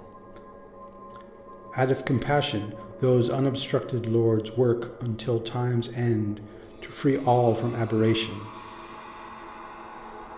When a man with stainless clairvoyance sees a Buddha inside a dirty lotus, he cuts down that lotus. Likewise, the accomplished ones see that all beings have Buddha essence, obscured by stains of attachment and aversion, and, out of compassion, they work to destroy those obscurations. When an intelligent beekeeper with ambitious eyes sees honey surrounded by a swarm of bees, he tries to separate the bees from the honey. Likewise, the Maharishis, the great seers, being omniscient, see the honey-like essence of Buddhahood and work to destroy totally its bee-like obstacles. That ambitious man disperses those billions of bees and then uses the honey as he wishes. Likewise, when one eliminates the bee-like delusions surrounding the honey-like primordial awareness, one becomes a king of sages. One cannot eat a grain which still lies in its husk. He who wishes to eat a grain removes it from its husk. Likewise, the stains of mental aberration are mixed with the Buddha in beings, and for as long as that Buddha is not separated from those stains, that long its Buddha activity does not manifest in the triple world. Rice or wheat not removed from its husk and not cleansed of its bristles is not fit to be used as food by men. Similarly, as long as the Lord of Reality, abiding within all beings, is not freed from the husk and bristles of mental distortion, that long one cannot give the taste of blissful truth to beings tormented by the hunger of confusion. When a god with the eye of clairvoyance sees gold which has fallen from a wandering man's pockets into a foul and filthy place, gold which for centuries has lain waste, he tells someone just where that gold is. He tells them to clean that precious substance and to make jewelry from it. Likewise, the wise see the excellent in beings, but see that that excellence is sinking in the filthy sewers of delusion. They release the reins of the holy Dharma unto those beings in order to wash away the slime of their delusions. When a god sees gold which has fallen into a foul and filthy place, he attempts to show that supreme substance to men so that it may be cleaned and utilized. Likewise, the victorious ones see that the Jew-like Buddha essence, possessed by all beings, has fallen into the sewers of delusion, and they point out reality to those living so that it may be purified. Under the floor of some poor man lies an uncorroded treasure, but because he does not know of its existence, he does not say that he is rich. Similarly, inside one's mind lies truth itself, firm and unfading. Yet, because beings see it not, they experience a constant stream of misery. The pauper with the treasure buried underneath his shack does not say that he has a treasure, for he knows it not. Likewise, the treasure of truth lies within the house of the mind, yet we live impoverished through lack of it. Therefore the seers take a pure birth into the world so that it may be known. From the fertile germ found within a banyan's seed comes a sprout which, if planted and tended, gradually produces a kingly tree. Likewise, within the seed of being's ignorance is the precious germ of perfection, and by relying upon that germ, the state of a king of wise men is produced. With the conditions of water, sun, air, earth, time, and space, the germ inside a banana or mango seed eventually develops into a tree. Similarly, given the proper conditions, the sprouting germ of innate Buddhahood, which abides in the shell of delusion, gradually produces the vision of reality. And when a god sees a Buddha statue made of gems, covered in stinking rags, and lying on the roadside, he speaks of it to a pilgrim to salvage it. Likewise, those with unobstructed vision see that the very substance of Buddha exists even in animals, but it is wrapped in the rags of mental aberration, and teach all the various spiritual methods so that it may be salvaged. When one with the eye of clairvoyance sees a precious Buddha statue wrapped in rags and lying on the roadside, he shows it to man to salvage it. Similarly, the cosmic conquerors have seen that the seed of perfection exists even in animals, but lies on the roadside of worldliness, wrapped in the stinking rags of mental distortion, and teach the Dharma to release it. A friendless hag living in a slum is carrying in her womb one who is destined to become an emperor. But she does not announce that in her womb is an emperor, for she knows it not. Similarly, in the slums of the worldly realms live impure beings who, like that hag, carry within themselves the stainless seed which will become their own protector. Although that hag carries an emperor in her womb, she is clothed in tattered rags, is hideous, lives in a slum, and experiences every form of suffering. Likewise, although we all carry our own protector within, we think that we are helpless, and consequently, out of the power of mental delusion, we live in confusion, propelled by misery and turmoil. When someone sees a precious icon of pure gold covered with slime, he, knowing of the gold within, clears away the covering of filth. Similarly, the all-seeing ones perceive that our true nature, clear light, is stained, but that these stains are transient. These wish-fulfilling gems amongst men inspire beings to purify their obscurations and attain full enlightenment. The wise one who knows that inside the slime is a beautiful icon made of stainless, radiant gold removes that slime. Just so, the omniscient ones know of the mind of peace, likened to gold, and by demonstrating the path to knowledge, they disperse and purify the obstacles obstructing it. Thus it is that, like a Buddha in a dirty lotus, the honey of a bee, grain in its husk, gold in a sewer, treasure under the earth, the germ within a seed, a statue in filthy rags, an emperor in an ugly hag's womb, and an icon covered in slime. The ultimate nature of mind, stainless and unobstructed, abides in the coverings of worldly thoughts, yet is unmixed with and unhindered by them. By these 9 similes are shown 9 delusions: attachment, aversion, narrow-mindedness, obsession, instinctual ignorance, and the stains abandoned by the paths of vision, meditation, impurity, and purity. Thus one travels to the end of the millions of mental distortions. It is pleasant to see a fresh lotus, but a faded and rotting lotus is not pleasing. Pleasure gained through attachment is the same. When a bee becomes angry, it stings. When anger arises, it brings misery to the mind. Obsession is likened to filth and slime, for its cause is based upon lustful greed. A hidden treasure cannot be used, for its existence is unknown.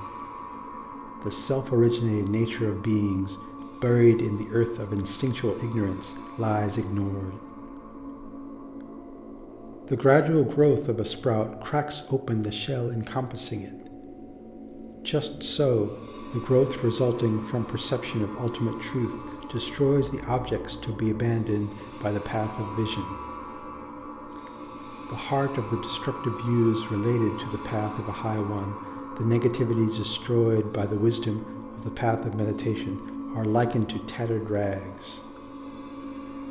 The stains abandoned by the first 7 of the 10 levels of a bodhisattva are likened to the ugly hag's womb. The baby leaving that womb is likened to the ripening of the non-conceptual wisdom. The stains dealt with on the 3 pure levels should be understood as the covering of slime.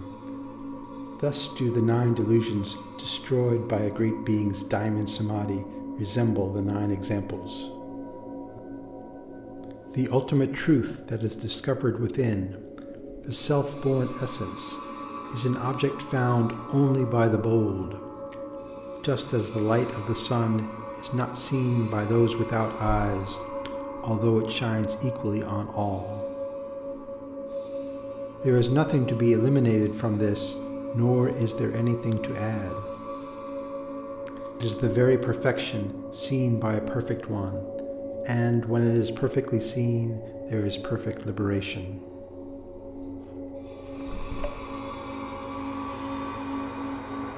From the Prayer of the Lord of Sutras, Holy Golden Light.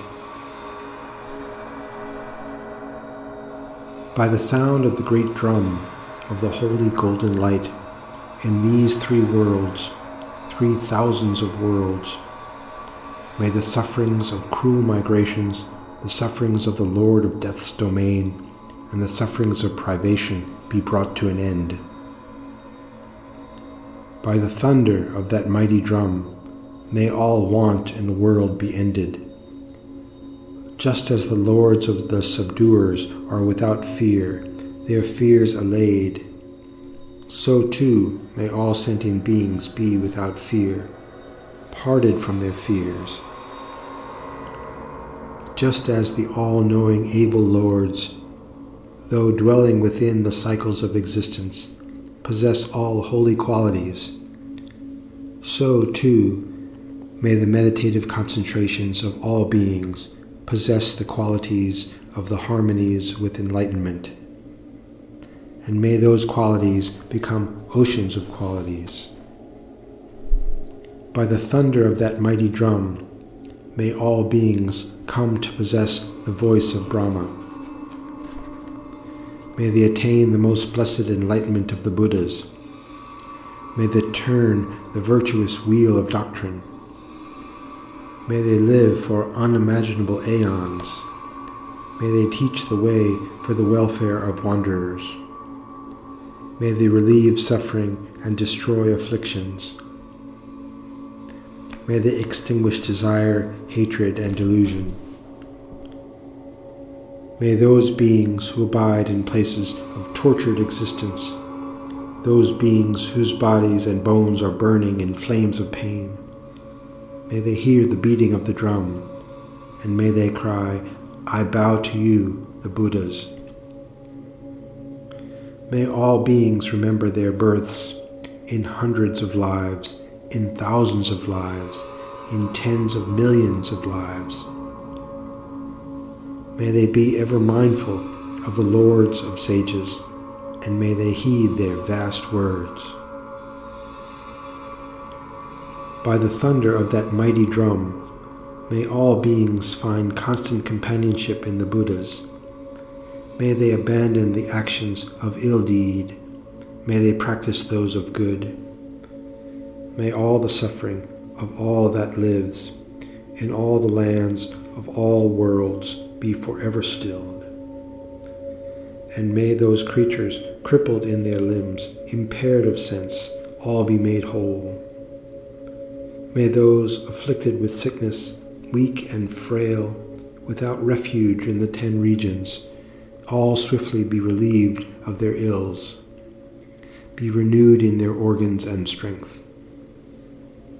May those threatened with death by rulers and thieves, those who lie at the mercy of 100 different miseries, those living beings besieged and suffering, all be freed from their hundreds of unendurable fears.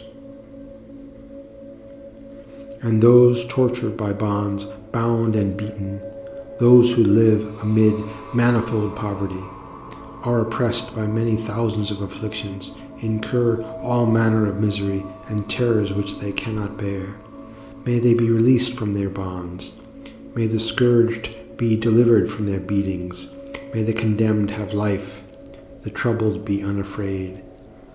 May those who hurt with hunger and thirst partake of a feast.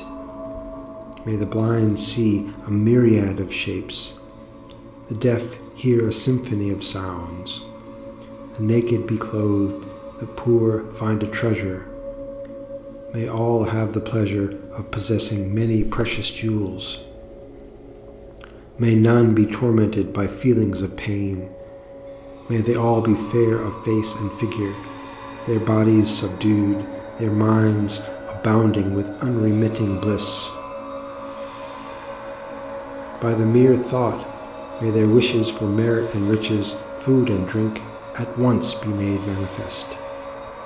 May their longings for the melodies of lute and drum, for streams, lakes, and ponds, pools full of golden lotus and utpala, their dreams of clothes and wealth, pearls, gems, exquisite golden ornaments, and lapis lazuli, all instantly be fulfilled. May there not arise an anguish cry in any world. May none know unhappiness. May they all be beautiful, and may they be a light for one another.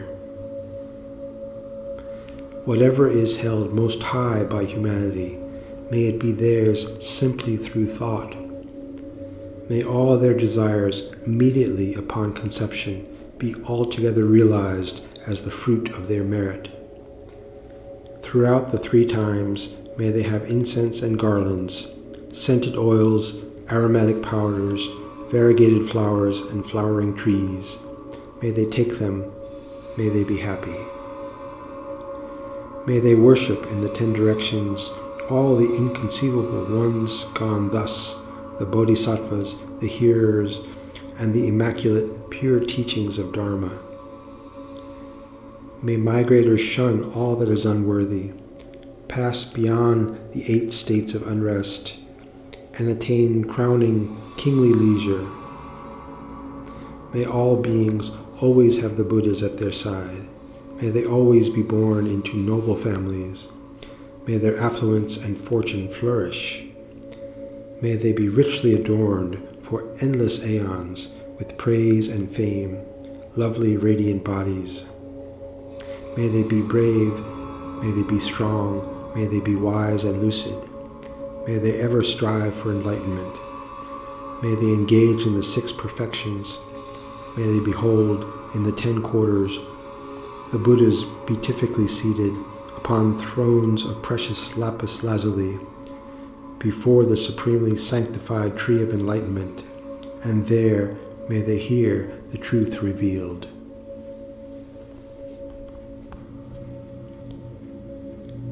From the Noble Vajra Banner of Victory Sutra. That suffering, that mass of suffering, the suffering of all sentient beings and their various obstructions and hindering actions, because of which they do not see the Buddhas, nor hear the Dharma, nor know the Sangha. Do I take upon this my own body, a bundle of pain, accumulated through 3 defiled actions? The suffering of those beings who are born in hell, who dwell in realms of cruel migrations. May death take them beyond such migrations.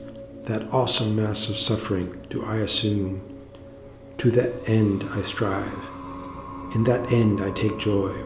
From that end I shall not turn away, nor shall I run away. Nor towards that end shall I be dismayed, or afraid, nor draw back, or be apathetic. If you question why, it is because I bear the burden of all that lives. This is not out of desire for my own pleasure, but that I have vowed to free all sentient beings, and thus to fully unfold them. I shall free all wandering beings, free them from the desolation of being born, from the desolation of old age and of disease, free them from the desolation of the rounds of birth and death, from the desolation of all bad migrations, and of never-ending unrest. Free them from the desolation of all that is conditioned, of all obscuring views, from the desolation of the depletion of virtuous actions, and of unknowing arising from the depths. From all shall I liberate all. All those creatures entangled in nets of their own desires, shrouded in veils of ignorance, clinging to their worlds of conditioned being, in their final moments afraid. All those creatures plunged into the depths of pain, subsisting in prisons of repeating patterns of existence, without wisdom, without honor in their words, in doubt, irresolute, knowing only sadness, unknowing of dependent arising, alone, swept round in whirlpools of afflicted minds and subjugated lives. All these creatures shall I establish in the kingdom of sovereign wisdom. My struggle is not for liberation for myself alone, but by the mind of very omniscience shall I unbind all others from the wheel of existence, the ever-turning wheel from which it is hard to be freed. I shall deliver them out of the awful abyss, save them from all harm, rescue them from the torrent of their own swirling minds.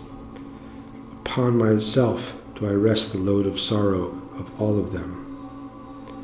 It is my pleasure to suffer the pain of each and every tortured existence in all, however many realms of existence. I shall not defraud all the world of my roots of virtue. I shall strive to abide in even a single bad migration until the last aeon to come. And just as in one bad migration, I shall, without exception, abide in all bad migrations, in all the realms of existence, for the sake of liberating all living beings.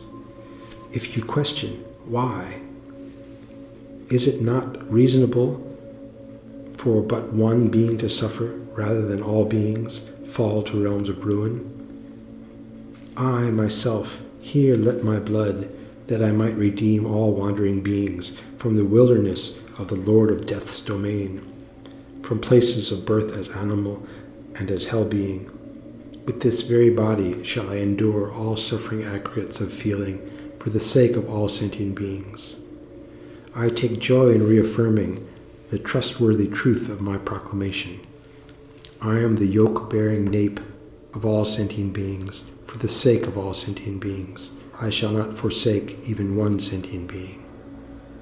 If you question why, with all that lives as my object, I shall engender the very mind of omniscience itself. That is, not for my own pleasure, but that I may altogether liberate all living beings, have I wholly set forth toward unsurpassed, perfect, complete enlightenment. Thus, whenever and for however long all beings are attaining great happiness, from happiness never before known, up to the ecstasies of very omniscience, shall I wholly dedicate my roots of virtue. Dedicate them that I may be a leader drawing others along, a bearer of a lamp, a guide for those on their journey to peace, provisioner for those on their journey towards leisure. Dedicate them that I may be skilled in methods and wise in meanings, that I may abide on the furthermost shore, having navigated the seas of cyclic existence, in the wisdom ship of all-knowing, that I may be a master of pure dedication and a teacher pointing the way to transcendence. I shall in every way cultivate roots of virtue for the sake of every living thing. I shall totally dedicate these roots of virtue.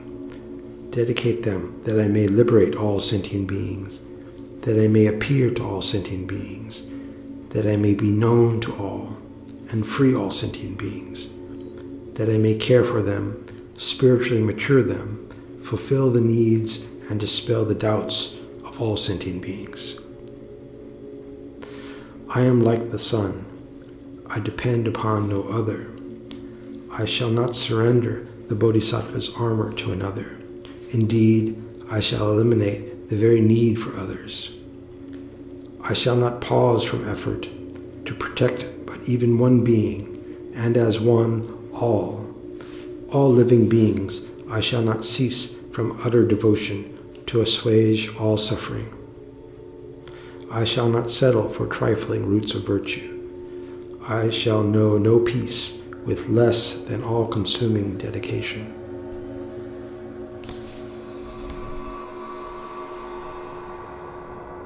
The Lam Rim Dedication Prayer. From my 2 collections, vast as space that I have amassed from working with effort at this practice for a great length of time, may I become the chief leading Buddha for all those whose mind's wisdom eye is blinded by ignorance. Even if I do not reach this state, may I be held in your loving compassion for all my lives, Manjushri. May I find the best of complete graded paths of the teachings, and may I please all the Buddhas by practicing. Using skillful means drawn by the strong force of compassion, may I clear the darkness from the minds of all beings with the points of the path as I have discerned them. May I uphold Buddha's teachings for a very long time. With my heart going out with great compassion in whatever direction the most precious teachings have not yet spread, or once spread have declined, may I expose this treasure of happiness and aid. May the minds of those who wish for liberation be granted bounteous peace, and the Buddha's deeds be nourished for a long time by even this graded course to enlightenment, completed due to the wondrous virtuous conduct of the Buddhas and their sons. May all human and non-human beings who eliminate adversity and make things conducive for practicing the excellent paths never be parted in any of their lives from the purest path praised by the Buddhas. Whenever someone makes an effort to act in accordance with the tenfold Mahayana virtuous practices, may he always be assisted by the mighty ones, and may oceans of prosperity spread everywhere.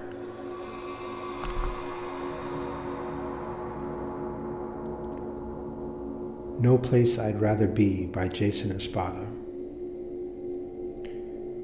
In good times, hard times, and the worst of times, there is no place I'd rather be than right here.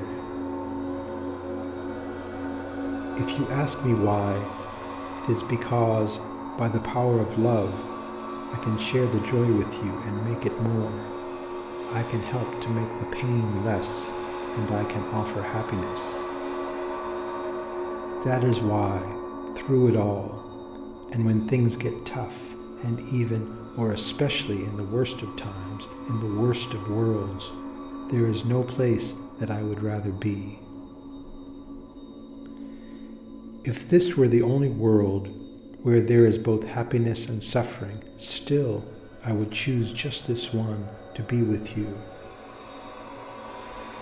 By being here together, we can make the way better for one another, don't you see? That means more than anything else to me. For this very reason, it's worth every effort, whatever we need to go through. It is, all of it, then, completely worthwhile. Giving of ourselves, measured next to this world's pleasures, there is no comparison, really. People don't know of this, or else they don't feel capable, and so they hide or run to small pleasures that disappear even in the moment and are gone. But because we can be light for one another, make each other's trials that much less, and offer food and shelter, even for future times, through love, there is no place that I would rather be than right here. This thought strengthens me in hundreds of ways. If we only get one song, and that song is our life, then let this be my song. Let everything else be done or left undone, no matter. But just this, to aim to care for you in the best of ways, this brings life, freshness that does not fade. Every other gain and loss, no matter, but just this, of all worlds, of all paths, to be with you and to offer you my hand for your whole life. Oh, the joy of this.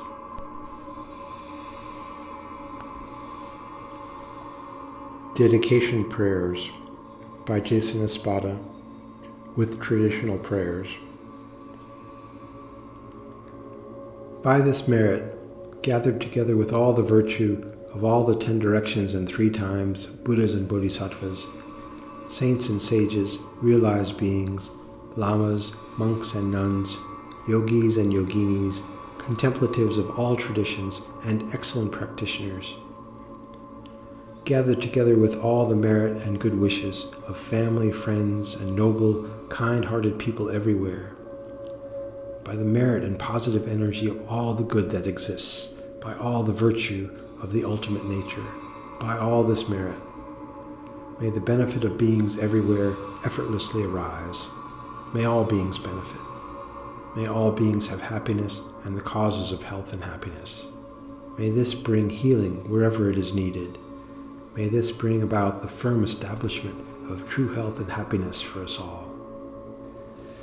By this merit, may all who are unhappy in any way, confused, angry, anxious, afraid, attached, sad, or depressed with distorted views, instantly be completely freed from those states. May they be comforted, and may they have perfect peace, wisdom, strength, and lasting joy. By the virtue of this practice, by all this merit, may we all be completely free from all illness, spirit harm, and from all of the painful, hallucinated, afflictive emotions forever. May we all be completely free from all samsaric states forever. May all beings completely realize the Dharmakaya. May this be the medicine that frees everyone from suffering. A prayer by the noble spiritual friend Lama Zopa Rinpoche. By this merit, may all those who are suffering from pain or illness immediately be totally freed from that pain. May they immediately be completely healed. And may they be firmly established in true and lasting health and happiness, well-being and strength, comfort and ease. By all this merit, may all those who want to go on retreat have the opportunity to do so without delay. May they all have the resources they need. May they find all suitable conditions, and may their retreat go exceedingly well. May they have all excellent realizations. By all this merit, may health increase everywhere. May ethics and meditation and wisdom increase. May loving kindness and compassion increase. And may peace and harmony increase everywhere. By all this merit, may all monasteries, monks, nuns, and lay practitioners, dharma centers, and social service centers have everything they need to serve beings most effectively. May monastics and laity everywhere all keep completely pure ethics, develop the supreme good heart and wisdom, and may all their good works flourish forever. By all this merit, may all beings have all they need in their lives. May those who need a job find a job. May those who need a place to live find a place to live. May those who need food and drink find good food and drink. May those who need a friend find a friend. By all this virtue, may we all have everything we need to be truly happy. By all this merit, may everything we see, hear, think about, and dream be auspicious. By all this merit, may all the pure positive wishes we have for each other be completely fulfilled, instantly and effortlessly, just as in a pure land. The following two prayers I have heard and admired from Lama Zopa Rinpoche. May those I hear about that are sick immediately be healed. May all those who have come to my attention who have any illness or who are unhappy or in need in any way be blessed. May they be healed. May they all benefit. May they all have happiness and all the completely actualized causes of health and happiness. And may those I have heard about who have passed away be reborn in a pure land without taking rebirth anyplace else. May their families be comforted. May they all know blessed peace. May those I hear about who are experiencing difficulties be free from those difficulties. And may all fortunate circumstances come to them right away. May the supreme jewel Bodhicitta arise where it has not arisen. Where it has arisen, may it not diminish. May it ever grow and flourish. By the merit of this practice, gathered together with all the virtue of all the 10 directions and 3 times Buddhas and Bodhisattvas, saints and sages, realized beings, lamas, monks and nuns, yogis and yoginis, contemplatives of all traditions, and excellent practitioners. Gathered together with all the merit and good wishes of family, friends, and noble, kind-hearted people everywhere, by the virtue and positive energy of all the good that exists, by all the merit of the ultimate nature, may warfare cease, may all injury be healed, and all danger pacified. May we all produce the conditions for countless generations, starting now, to experience genuine peace. May our intentions equally penetrate every being and place with the true merit of Buddha's way. By all this merit, may all those to whom I am connected by good or bad karma have every happiness.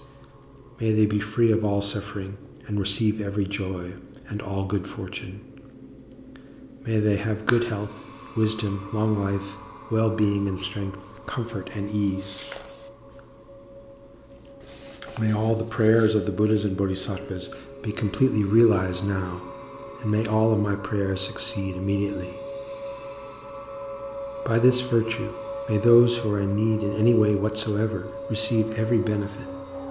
May all have happiness and all the actualized complete causes of health and happiness. At this point, a review of the names and circumstances of those particular individuals that you wish to pray for can be inserted here.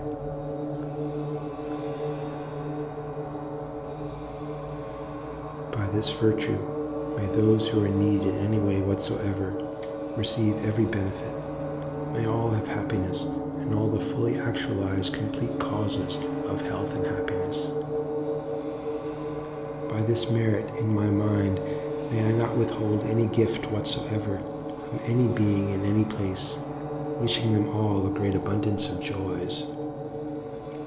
By all the limitless good that exists, may all the needs of all living beings everywhere be completely fulfilled.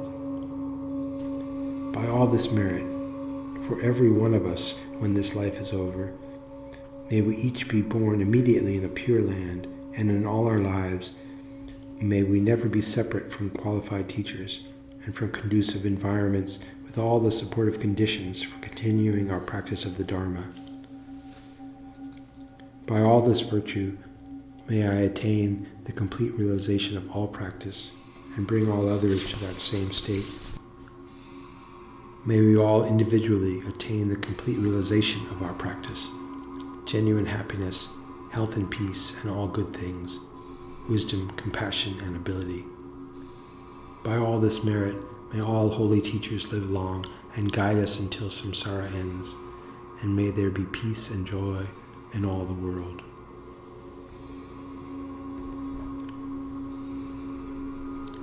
Dedication Prayers by Lama Zopa Rinpoche.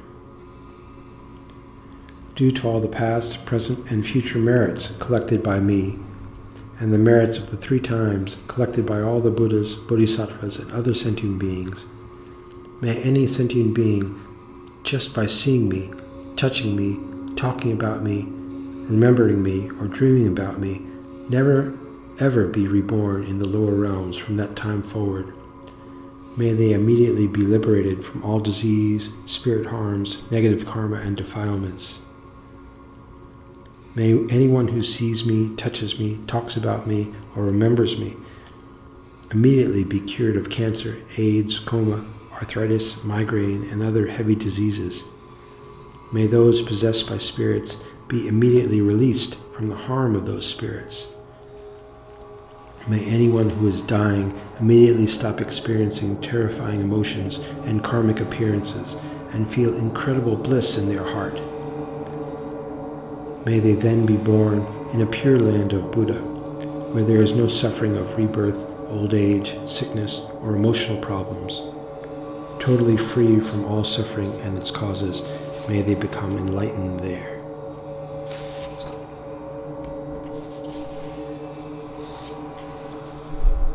Dedication Prayers by Lama Zopa Rinpoche.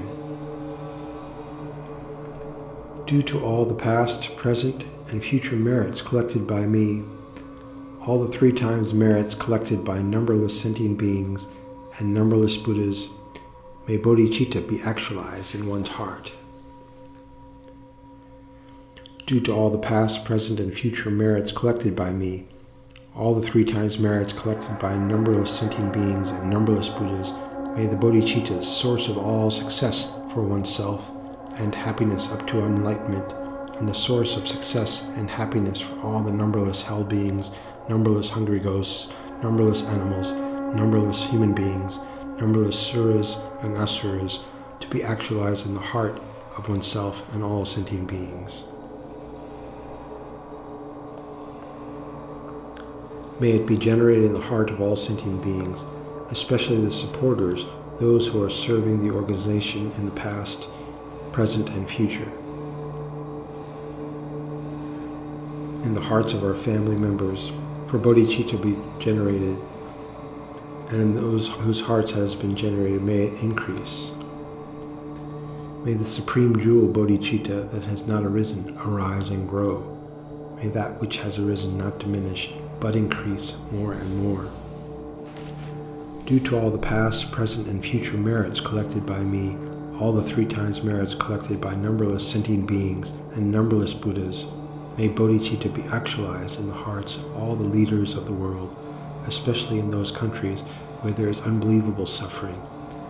May bodhicitta be generated in their hearts. May the supreme jewel bodhicitta that has not arisen arise and grow. And may that which has arisen not diminish, but increase more and more. Due to all the past, present, and future merits collected by me, all the 3 times merits collected by numberless sentient beings and numberless Buddhas, may bodhicitta be actualized in the hearts of all the people who follow different religions. May this world be filled with perfect peace and happiness. May whatever we do never harm, and may it become only the cause of perfect peace and happiness. May the supreme jewel bodhicitta that has not arisen arise and grow.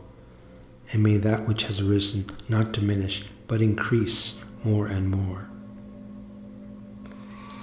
Every single understanding of Buddhism that we have, every single purification we do every day by doing the practice, every single merit we collect, every time we generate bodhicitta, and it becomes the cause of enlightenment, every time we meditate on Lam Rim and plant seeds of enlightenment, all this is due to the kindness of His Holiness the Dalai Lama, and secondly, due to the kindness of Lama Yeshe. So pray for His Holiness the Dalai Lama to have a stable life and all his wishes to be successful. And pray for whatever wishes Lama Yeshe had to become successful. For Lama Osul to be like sunshine in the world, especially for young people, to turn their minds toward enlightenment. Pray to actualize immediately all the prayers that Chenrezig made for Tibet in the presence of the Buddhas and Bodhisattvas.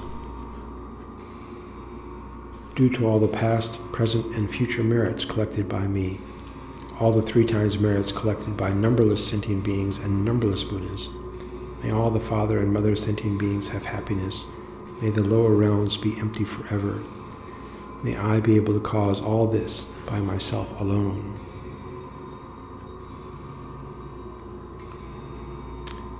Whatever suffering other sentient beings have, may it ripen upon me. Whatever happiness I have, may it ripen upon other sentient beings. Due to all the past, present, and future merits collected by me, all the 3 times merits collected by numberless sentient beings and numberless Buddhas, may oneself and one's own family members, all the students in the organization, all the supporters who have served the organization in the past, are serving now, everyone in this world, may we be guided by Lama Tsongkhapa, being the Mahayana direct guru in all our lifetimes. Never be separated from the pure path, admired by all the Buddhas.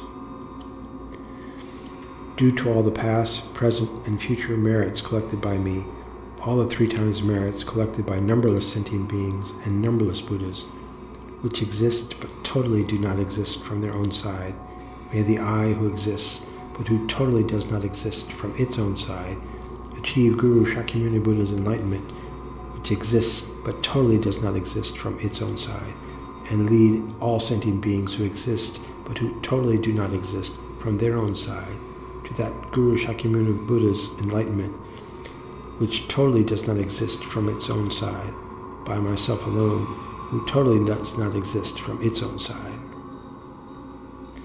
May the organization, the FPMT, be most beneficial to sentient beings, to spread the Lam Rim teachings, to cause sentient beings to have Lam Rim realizations, in particular, whatever center where we are, to be most beneficial and to spread the Lam Rim teachings, to cause of realizations in the heart of sentient beings, and for oneself to spread Lam Rim realizations in the heart of all sentient beings. May Lama Tsongkhapa's teachings, which unify Sutra and Tantra, and are like refined gold, spread in the hearts of everyone in this world.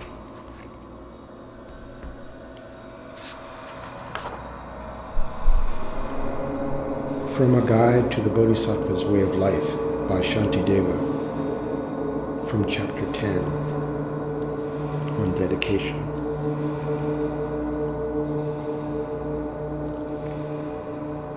May all beings everywhere, plagued by sufferings of body and mind, obtain an ocean of happiness and joy by virtue of these merits. May no living creature suffer, commit evil, or ever fall ill. May no one be afraid or belittled with a mind weighed down by depression.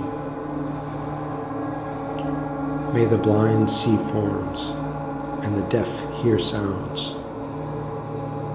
May those whose bodies are worn with toil be restored on finding repose. May the naked find clothing, the hungry find food. May the thirsty find water and delicious drinks. May the poor find wealth. Those weak with sorrow find joy. May the forlorn find hope, constant happiness, and prosperity. May there be timely rains and bountiful harvests. May all medicines be effective and wholesome prayers bear fruit. May all who are sick and ill quickly be freed from their ailments. Whatever diseases there are in the world, may they never occur again. May the frightened cease to be afraid, and those bound be freed. May the powerless find power, and may people think of benefiting each other. For as long as space remains, and for as long as sentient beings remain, until then, may I too remain to dispel the suffering of the world.